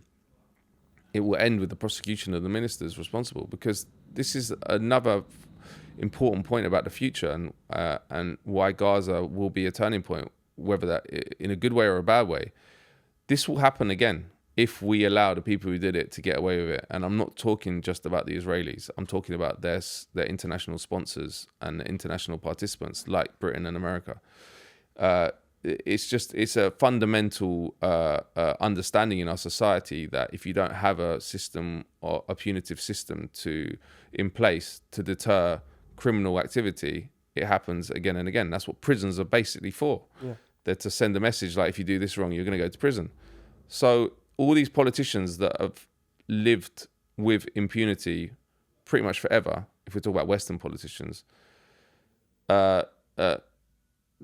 if this continues, and we're talking about, it's never been as exposed because this is a live stream genocide, the first live stream genocide. If the whole world sees that they get away with it, and they get away with it, and it's normalized, then it's going to happen again. And also, what Israel's tactics and lawlessness will be replicated by other states because they get away with it. And the Western powers that back them allow it. So Gaza, the world could become Gaza. I mean, I think this is what is quite scary for all of us. Outside of just the moral crisis that allowing Gaza to happen is that so many red lines have been crossed, and there's just a feeling I think a lot of us have in our gut that this isn't going to stay in Gaza now. That's so just the wanton disregard for any kind of semblance of law or order or norms. I don't think you can smash it up that badly and so publicly and for so long, and it not to have a long-term impact. Because, I mean,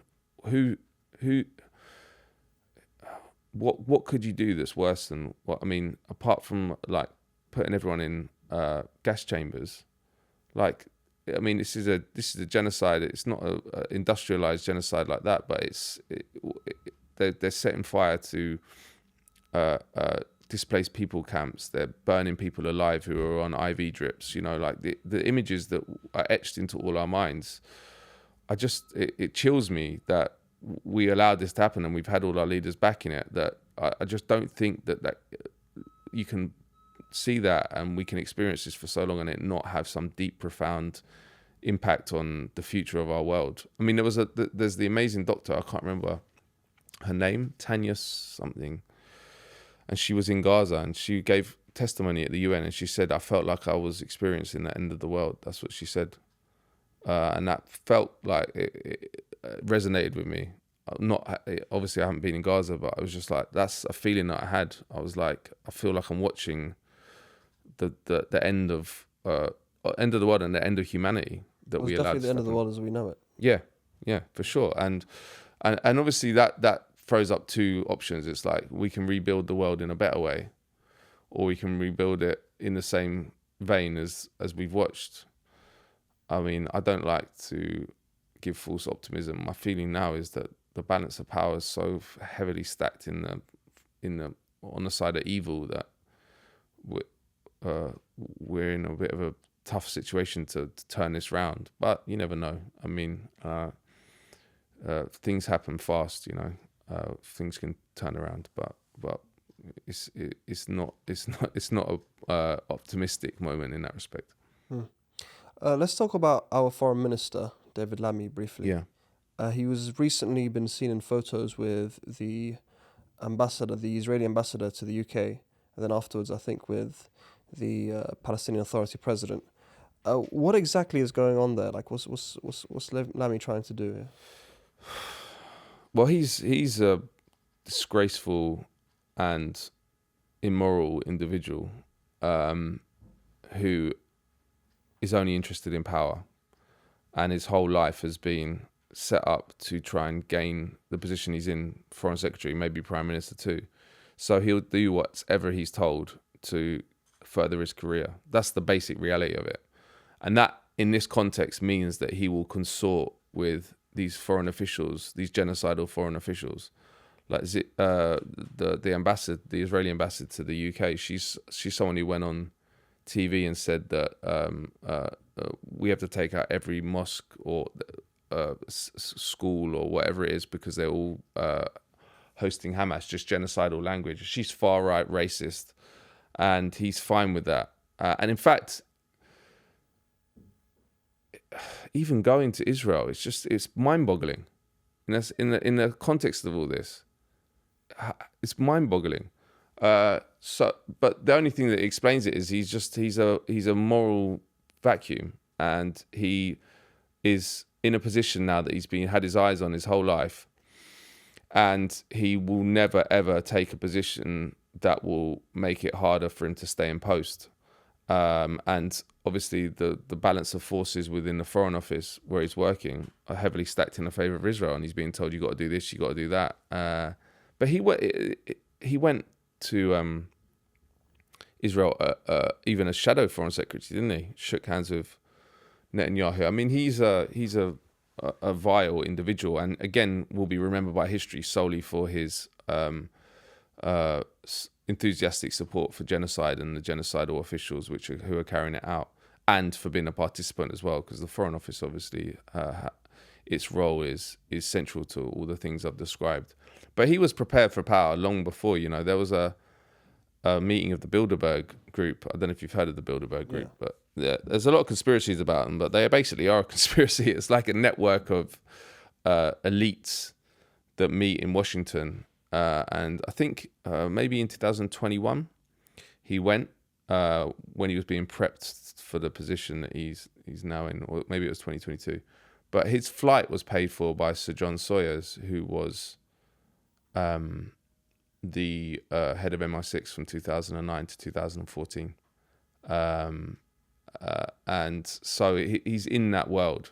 And all his statements when he was foreign secretary, were about like getting us closer to the United States, blah, blah, blah, blah, blah. And I can't remember what his phrase of his. He's launched this absurd campaign which he calls progressive pragmatism or something like that. He's got he's come up with some bullshit propaganda about his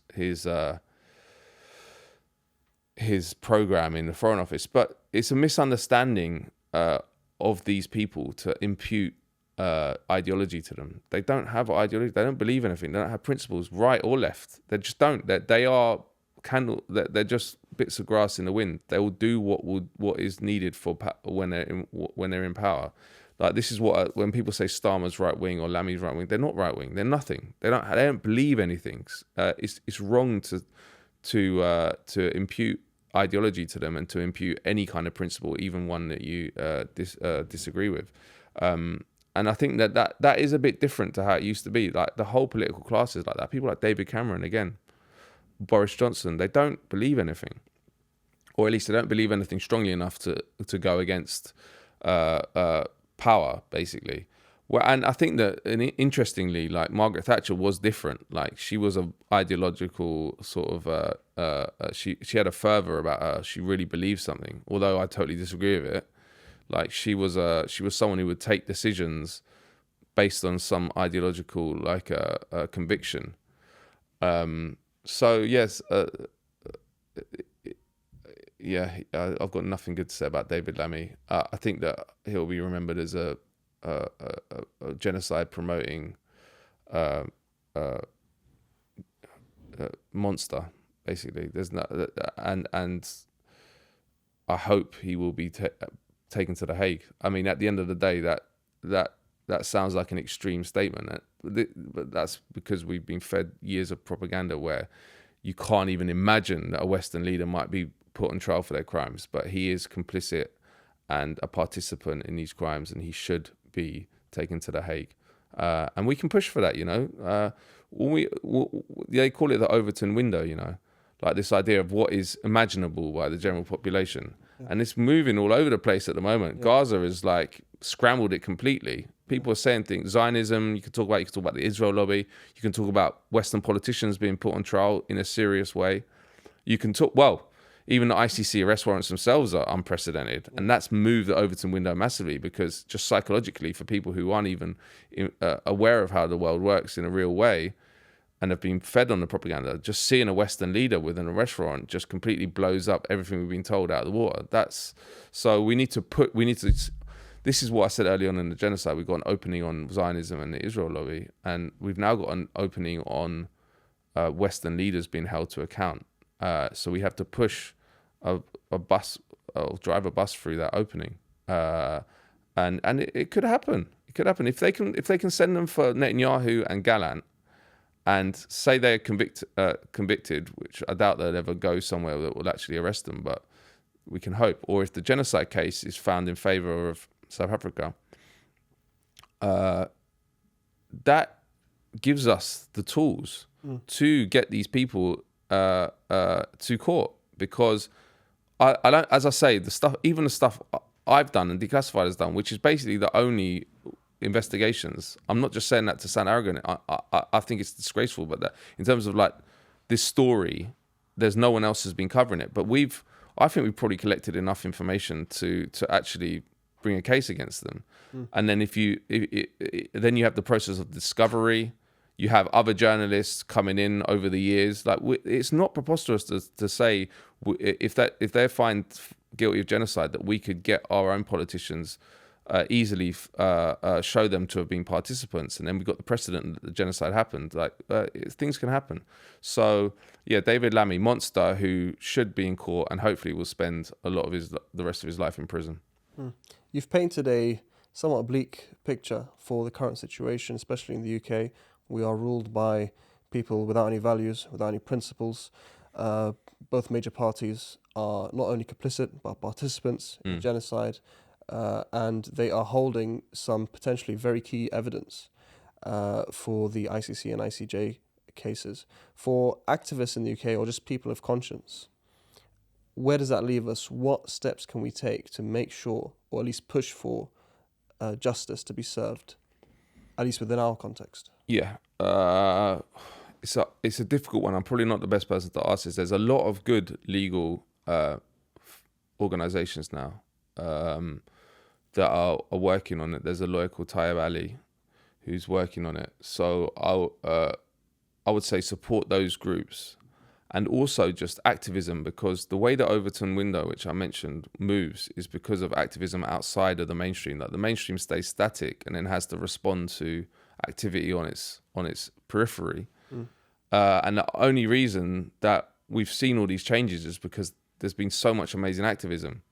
It's really true in this country, like Palestine Action, all of us who've been on demonstrations, on just encampments, it's had a huge impact. So obviously we didn't stop the genocide, but I actually am hopeful, because I've never seen a transformation of a discourse and of the Overton window in such a short space of time.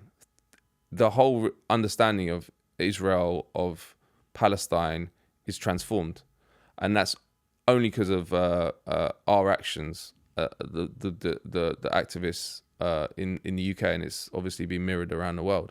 So I'd say continue that and continue educating people, because a lot of people have been shocked by what we've seen. There's, as I mentioned earlier, there's an opening. I do talks quite a lot now at different encampments and different events. I get approached by old ladies who say, I used to read the Daily Telegraph all my life and I was a voted Tory, and I've been, my whole view of the world has been transformed in the last year. People are shocked because they know what's going on, and they're seeing their politicians and their so-called leadership support it. So we need to ramp up the activism, ramp up education, ramp up support for the political prisoners who are the leaders of our movement, which are the ones here, the Filton 10, who are Palestine Action. We need to, I mean, this is a more general point, but I think it's fundamental to the whole thing, is to smash the duopoly in terms of the politics. Stop giving any credence to the idea that the Labour Party will save us or can be a vehicle for progressive change in this country, because it eats so much energy, and they love that. The establishment want us all to think we can change the Labour Party, but as soon as we lose that illusion and start thinking, strategize about how do we make change in this country, it might not even be another left party. It might be that we just focus on extra parliamentary. I don't know. Who knows? It's an open question. But the point is, whatever the answer is, it's not the Labour Party. And and I think actually I've learned a lot from Palestine Action over the past year and more, because they started 4 years ago. But they've, with a small team and a small group of activists, growing but small, they've transformed the idea of how to bring about change. And they've done that by literally throwing their bodies on the wheels of the Israeli war machine, Elbit factories. Elbit is the largest arms company. And they've shut down actual factories of death, which are being used to produce parts which are blowing up kids and mutilating kids in Gaza. So if they've done that, we should look at them and learn. Like I'm not someone, I don't even think I have any qualifications to answer that question. I would like to listen to someone from Palestine Action basically just explain how have you done that, and what have been the obstacles. And one of the major obstacles is you're going to go to prison. A lot of them are in prison. Yeah. But they have terrified the British establishment and the Israelis, because if you look at John Woodcock, the government advisor on extremism, who is actually an extremist himself, but he wants to prescribe Palestine Action. They're terrified by the power that they've managed to give our movement. So, yeah, I would say that we need to study the people that are being successful. They're one of them. There are others as well, And we need to be brave. So I'll finish with this, because I think the other thing is bravery. Because firstly, courage is contagious. We talked about the journalists in Gaza. What we are doing here, although there is repression here and people going to prison and getting raided and blah, blah, blah, compared to what Palestinians are suffering and have suffered for a long time, actually. When I went to the West Bank and I wasn't allowed into Gaza, one of the most shocking parts of it was just how vulnerable the Palestinian body was to the colonial forces, the occupation forces. Like, there was no regard at all for a Palestinian. Palestinian was completely expendable. They had no power. Completely, they could kill kids wantonly. I went to Bilain and Nelain, which were two villages which were getting cut up by the apartheid wall, and they shot a kid when I was there, not in my presence, but like while I was in the town. And so you're talking about people that have like literally no defense against this rampant and lawless army. So we have a degree. We're in a different world to that. So we need to use that and understand that we are privileged and we are in an imperial center that is a key node in the Israeli war machine. Number one. Number two, we need to be brave in terms of how we speak, because a lot of this has got out of control because we have failed to be brave enough to support the Palestinians. And when I say we, I'm talking about all of us, no individuals, but we as a collective. We need to, the Zionist lobby and its allies have made it very, very difficult to speak out against red line issues like Zionism and the Israel lobby.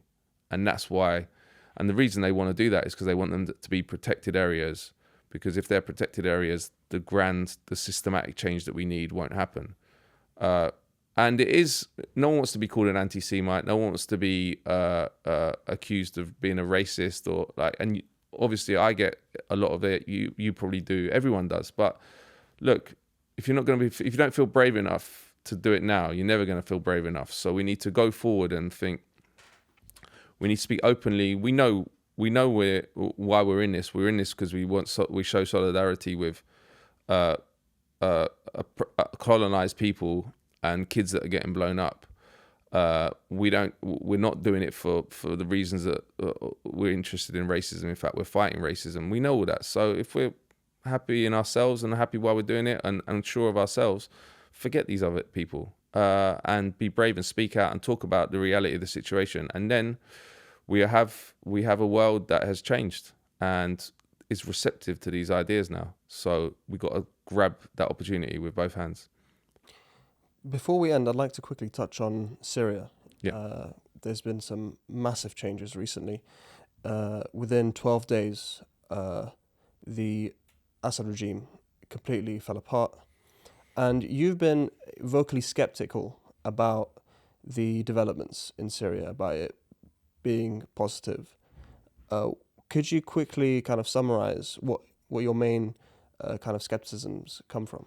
Well, I'm not skeptical about it being positive in the sense that Assad was a brutal dictator who oppressed his people, ran a police state effectively from 2000 when he took over from his dad, who had ruled from 1970. But it's the same as Saddam Hussein in Iraq. He was also a brutal dictator, and in the invasion in 2003, if you started saying you were against the invasion or whatever, that the argument against you would be, oh well, you just think Saddam's great. And it's like, no. So when I was while I'm skeptical about what happened in Syria, it doesn't mean that I am a supporter of Assad or what he was, because I've got nothing good to say about him or the state they ran. But HTS, who are now basically the de facto leaders of Syria, and are Al-Qaeda, right? They say they're not, but if you look at even the UK government website said they rebranded as Al-Qaeda, but they should be thought of as the same thing. That's the UK government website. Jilani, his history, he was in Iraq after the invasion and worked with Zarqawi in Al-Qaeda in Iraq. And their whole operation in Iraq was to start a sectarian war, which they eventually did. 2006 and 2007, they bombed Al-Maskari Mosque in Samarra.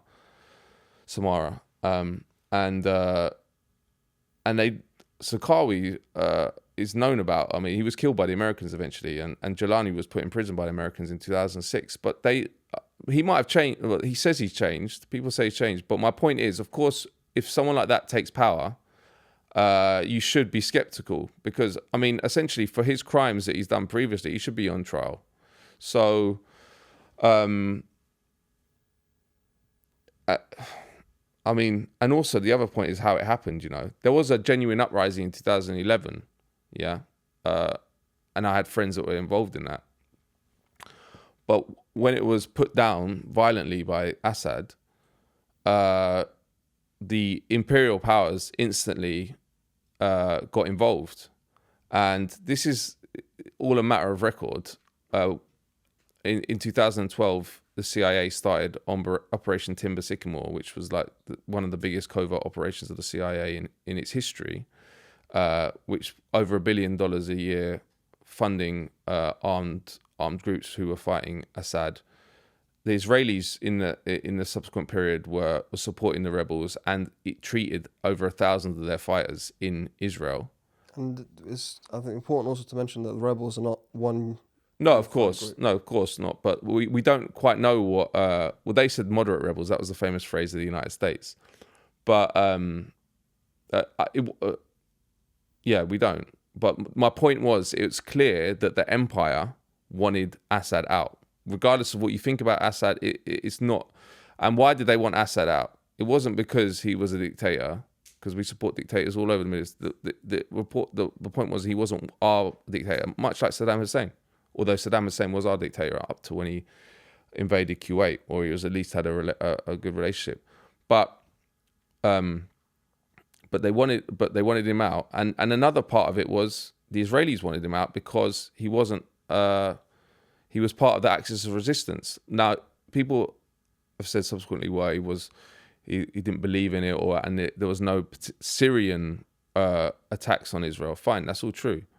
And his reasoning might have been, we don't know because we were not inside his head. But the point was, the facts on the ground was, it was a major supply line to Hezbollah. Like all the weapons got from Iran, Iraq to South Lebanon via Syria. And Israel obviously wanted to break up the axis of resistance.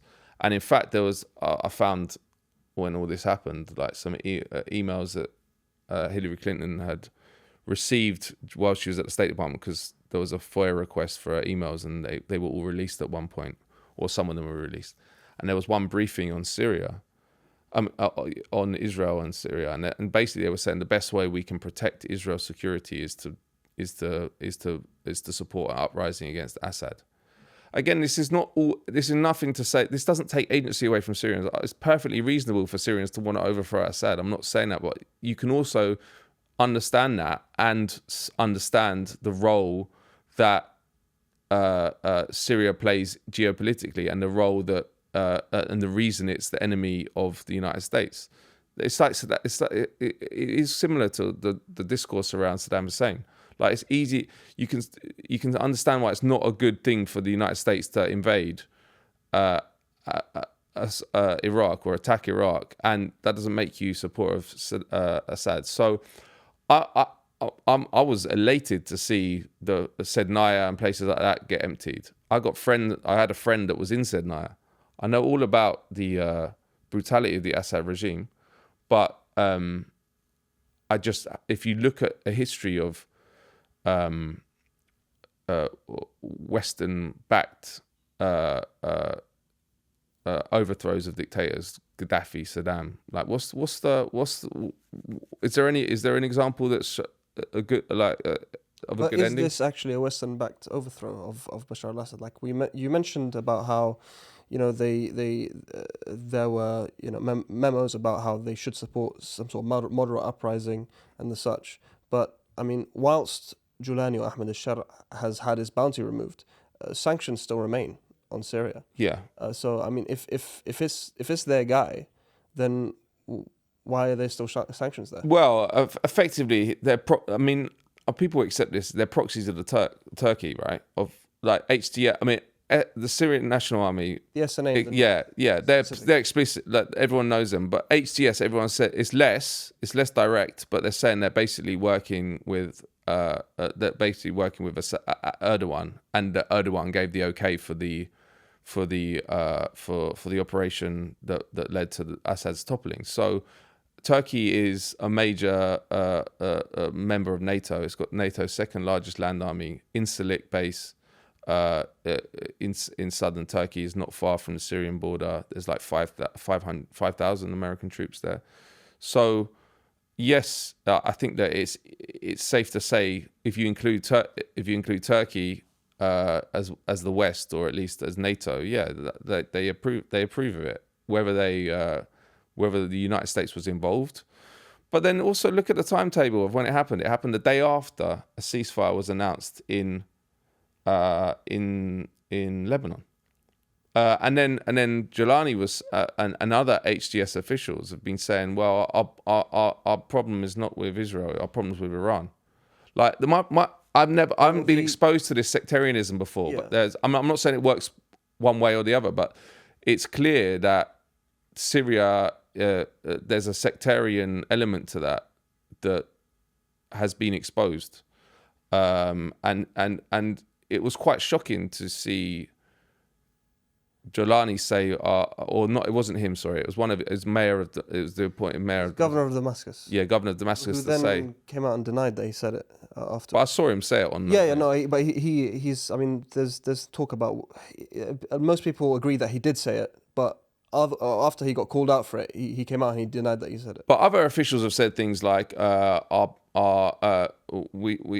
don't want to, we're not at war with Israel, blah blah blah. At the same time as Israel's like occupied huge parts of the territory and literally wiped out all. So you are at war with them. And then other people will say, well, it's not the time now. But then look at Yemen. Yemen was destroyed by Saudi, UAE, Britain, and America from 2015 to 2022. Literally, some of the worst crimes of the modern period.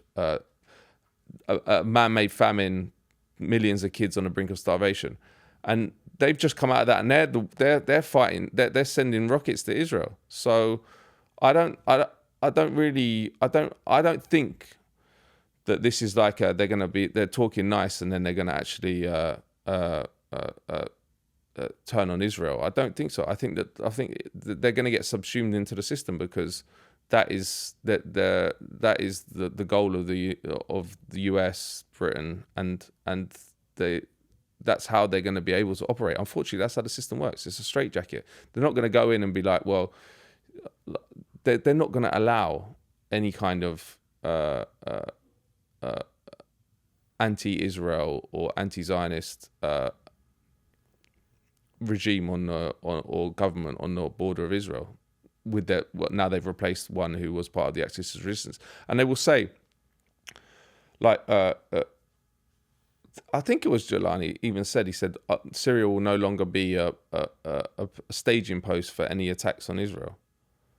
So they're saying it explicitly. Again, I mean, they are. There has been, what would you say, some concerning statements. But the Syrian context is not the Yemeni context. And in terms of the Israelis or the Americans not allowing for an anti-Israel government to exist, I mean, whilst they helped create chaos in Syria, I mean, they didn't really push for the ending of Assad. I mean, they could have done what they did in Libya, right? Which is, no-fly zones, NATO-style bombings, etc. But they didn't do that in Syria. Instead, they armed the rebels enough to create chaos, but didn't arm them enough to take them down. And in terms of the supposed threat to Israel that Assad may have had or may have posed, And we saw not almost immediately, but within weeks of HTS taking control, that the Israelis bombed weapons and military assets that were under Assad's control for decades, and they hadn't touched them before. So I mean, the question is, in that case, I mean, if the Israelis and the Americans are so sure that this current government are not going to pose a threat, and Assad did pose a threat, then why have all these military sites been attacked now when they were there for the taking before? It's a good question. I mean, I would just say that they're just cut. It's an insurance mechanism, isn't it? They've literally now got a demilitarized country. That Syria's whole military has been wiped out. Whatever happens in Syria after HTS, with HTS, it doesn't matter, because they have been completely their ability to resist Israel or to defend themselves from Israel has gone. So, I mean, that's the same with the occupation. It's like, what can they get away with? With Assad, they couldn't have done that when Assad was in power. Now they can.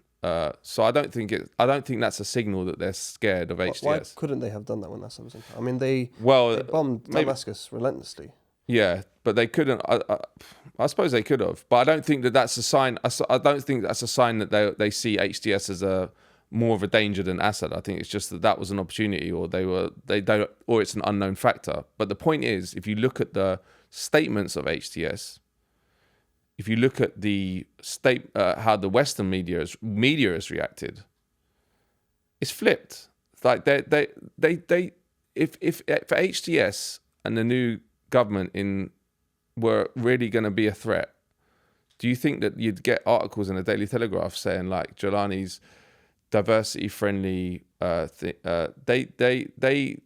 don't back people like that unless they are sure that they're going to be doing the West bidding. I mean, if we take a look at the way that the West treated Mohammed Morsi in Egypt, for example. Yeah. I mean, Sisi's their guy, Mubarak was their guy, but I mean, the revolution in Egypt created facts on the ground that they just had to deal with. Is that they didn't really? They didn't. Yeah, they didn't. They didn't. What's it called? They didn't promote Morsi though in the media. I don't think in the same way. They didn't promote him as this great figure like they're doing with Jolani. The point is also like Mohammed, like HTS is a prescribed organisation in the UK. So this is a group that the UK government says is no different, is a rebrand of Al Qaeda. That's not me saying that. That's what the government's saying. I mean, Al Qaeda would disagree. They're not particularly fond of what Jolani is doing. No, but I mean, it's all about him, isn't it? Really, because his lineage, you can see where he came from. Yeah, that's undeniable. Baghdadi, who became the leader of ISIS, he was then the leader of Al Qaeda in Iraq, sent him to Syria to set up Al Qaeda in Syria, which became Al Nusra. So, but he turned against them eventually. Like that was the whole reason for the rebrand. Yeah, but think about but in that period, what was he doing? There was some more. It's whether he's reformed or something. There has to be some acceptance especially the campaign in Iraq. I mean, he was a younger man then, but like we're talking about like bombing mosques, bombing markets. Like Zarqawi was, yeah, and then ISIS as well. You know, like I'm not saying that he was in Al Qaeda in Iraq, and Baghdadi he was deputy to Baghdadi, but this was pre-ISIS, but essentially the same organization got a new name.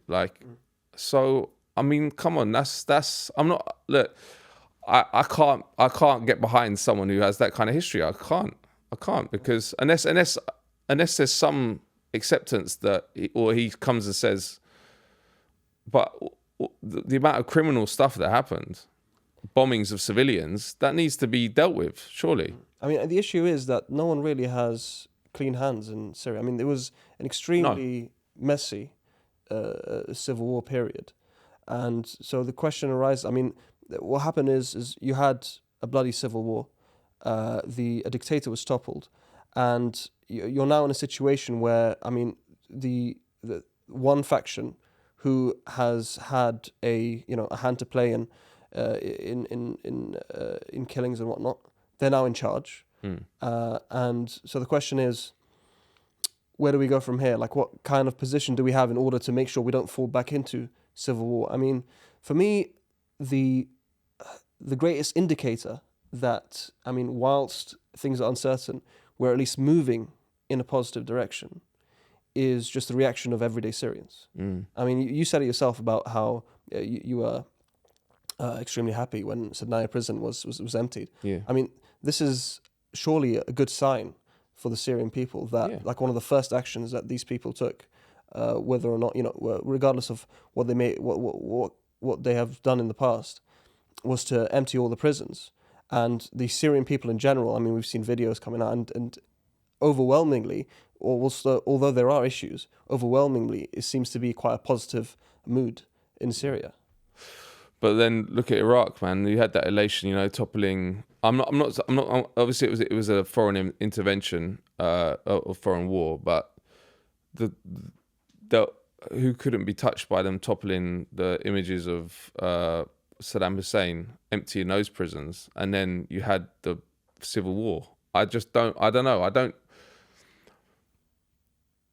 And the other thing is, who else is happy? The Israelis are happy. The Americans are happy. So, and they're not happy. Are they that happy? I mean, I think they are, man. There have been some reports from at least some Israeli media outlets, some conversations about how Syria is now a threat because Turkey could, take it over. Not take it over, but necessarily but it could become part of some new axis. Yeah. In which But Turkey's in bed with Israel. It's bullshit. Nearly all the stuff Erdogan says is lies. Like he's even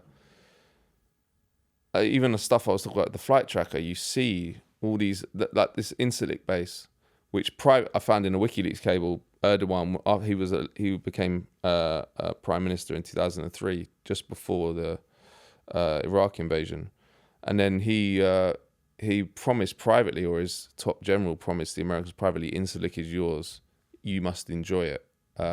Even while publicly he was saying he was against the war in Iraq, and Incirlik wouldn't be used as to move troops in and out of Iraq. And then recently, like I've seen loads of flights going from Incirlik to Arafat Crateria and then onto Israel.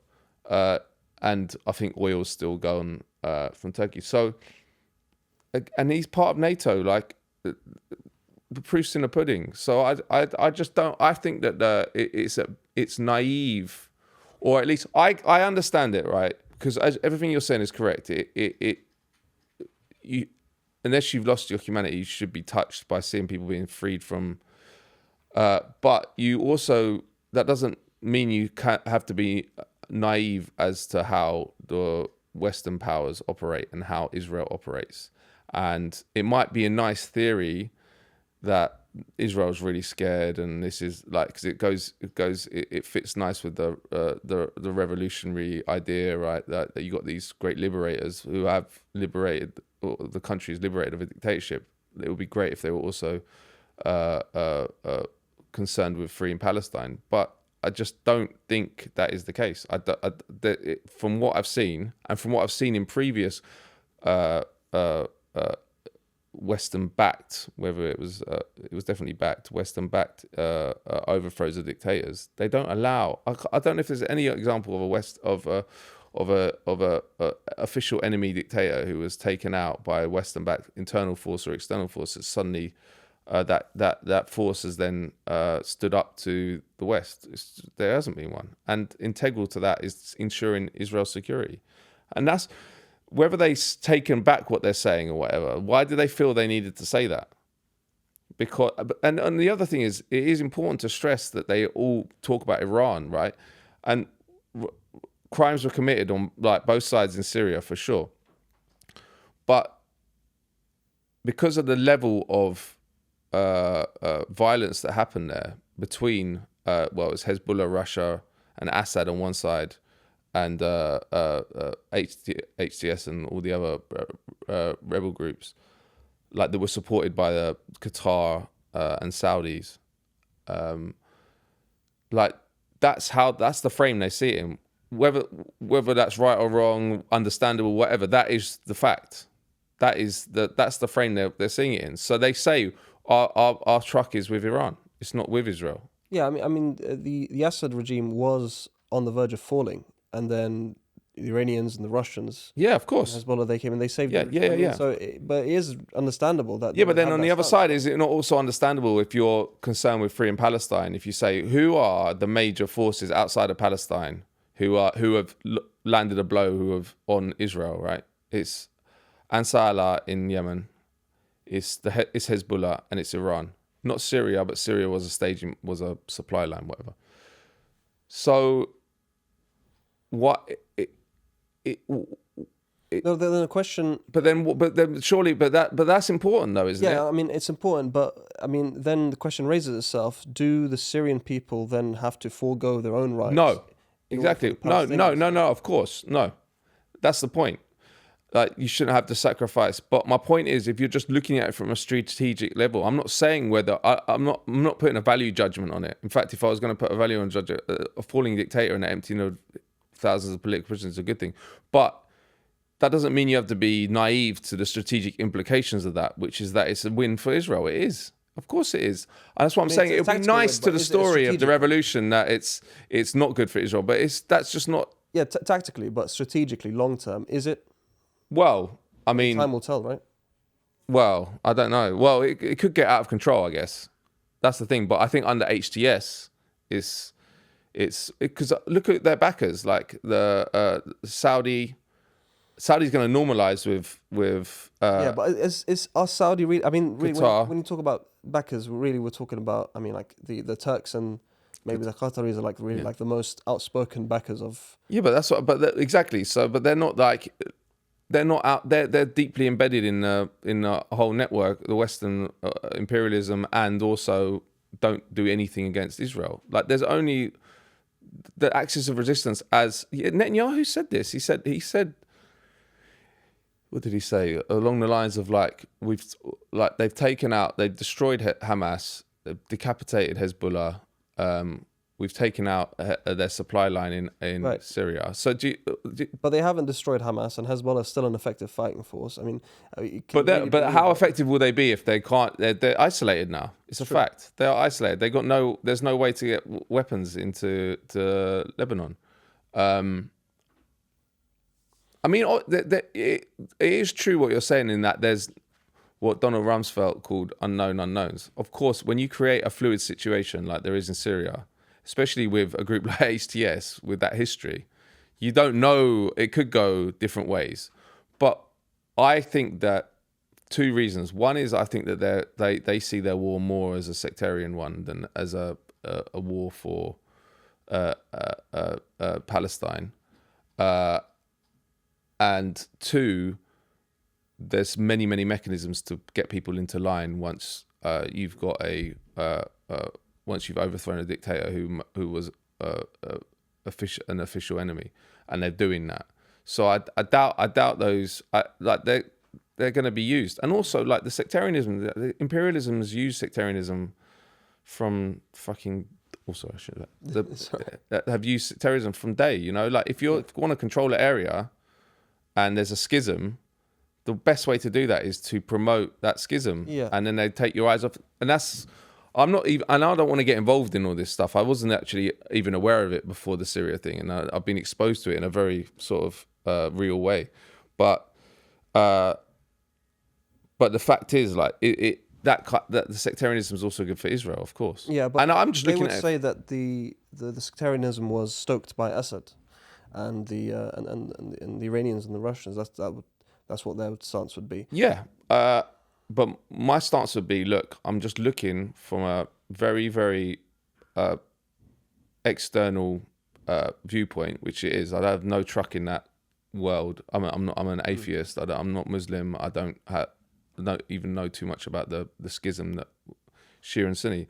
But I'm looking at who is landing blows on this genocidal settler colony, and I'm looking at what countries are facilitating it, and I'm just seeing a network, and I'm evaluating that the empire and its little satellite is going to be happy if that network gets smashed. That doesn't then mean, as you say, like that doesn't mean that Syrians have to be sacrificed for the freedom of Syrians has to be sacrificed so you can maintain a supply line to Hezbollah. But it also doesn't mean we should be we have to be naive about the realities of what it means for the resistance to the resistance to Israel. But there are some good signs. I mean, I mentioned the how Syrians feel, but recently there has been this one individual who was part of HTS. I mean, I think they're trying to disband HTS in some way or another, just make it essentially the state. But he's an Egyptian who went to Syria and he fought with HTS. His name is, I think it's Ahmed Mansour. And he then decided to start up a kind of a revolutionary Egyptian faction, and he started threatening Sisi. Right. And HTS or Julani and the security forces, they arrested him. And the Egyptians requested that HTS and Julani send him over. But the good sign is that they didn't. They refused. Okay. And they're releasing him. Okay. So, I mean, you mentioned that Egypt is another, or Sisi is another stooge of the empire. And if HTS want to be part of that system, they need to play well with the other kids, so to speak. It's understandable, the perspective that okay, this axis of resistance has been smashed, in a way, and the revolution didn't exactly help the axis of resistance, but there are signs. I mean, and also the dubious history of the participants of the revolutions is nothing to ignore either. But there are signs that this could lead to a positive direction. Yeah, well, look, if you get rid of a dictator, as I say, it's unknown unknowns. We don't know. It's out of HTS's control.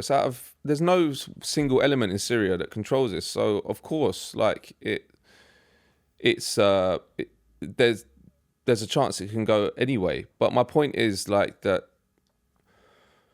the empire is not a neutral force and is not so that they'll be pushed in certain ways. Whoever it is, it might not be HTS. They'll be pushed in certain ways, and we have some historical precedents. Look at Gaddafi, right? That was a freaking nightmare, man. In Libya, and all the oil went out to Western companies. I mean, I'm not like the funny thing is I did quite a lot of work on Assad's and the UK for Declassified, and he came to the UK in 2001, and I got the briefing notes. Tony Blair went to Damascus in 2001 for the first time ever by a UK premier, and I got the briefing notes. And basically, it was like talking about how they basically wanted to bring Assad into the fold, and it was all about Shell. Shell had a huge investment up till the uprising in 2011 when EU sanctions meant they had to withdraw. So it wasn't like he was outside of the sort of corporate imperial system in that sense. But I don't know. It's basically impossible for anyone to say. There's so many moving parts. You've got the Kurds as well in Rojava. Who knows what's going to happen to that? Turkey. I mean, like the Turks hate the Kurds, or not the Turks. Sorry, the Turkish government has enacted many policies over the years that have really been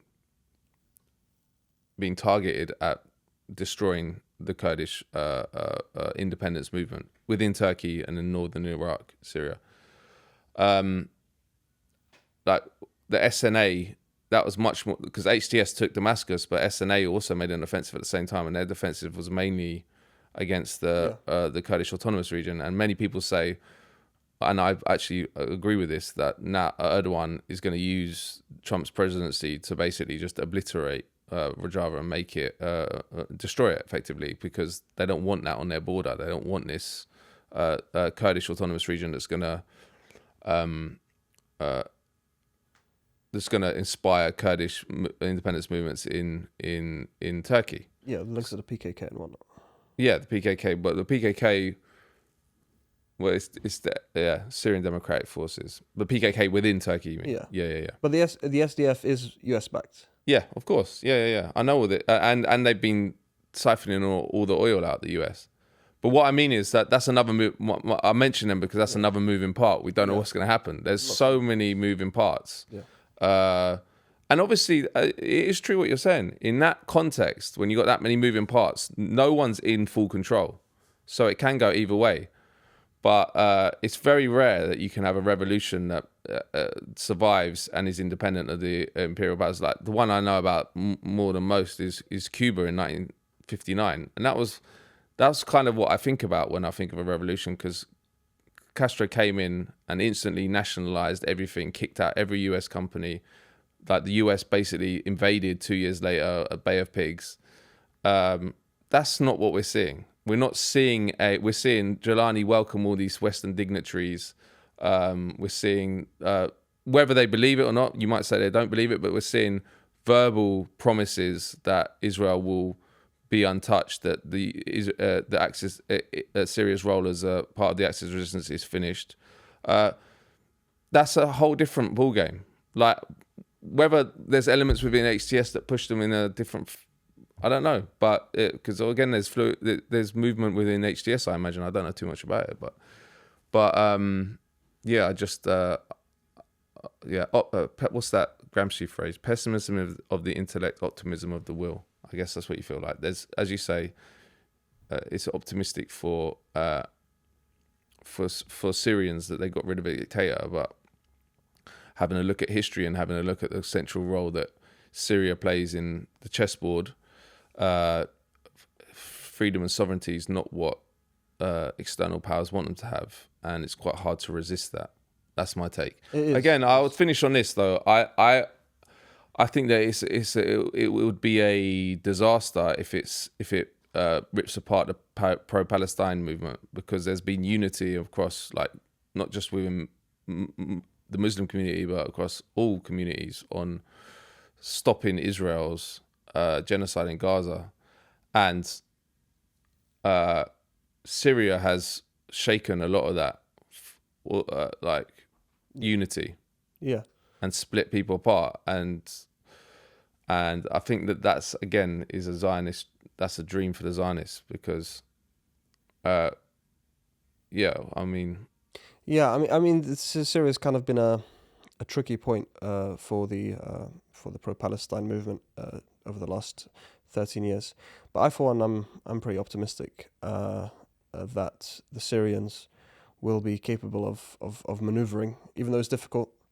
I mean, the miracle of Gaza, of Israel completely failing in Gaza. I mean, against the most high-tech army in the world, backed by the greatest empire the world has ever seen. I mean, if we can witness that, and witness the Palestinians survive this genocide, I can only be hopeful. I can only be optimistic. That things will happen. Anyway, it's been an absolutely great time speaking to you. Very eye-opening, and really appreciate you joining us. But for the interest of time, I think we should stop here. Okay. It's really good. But yeah, thank you so much. Thank you so much.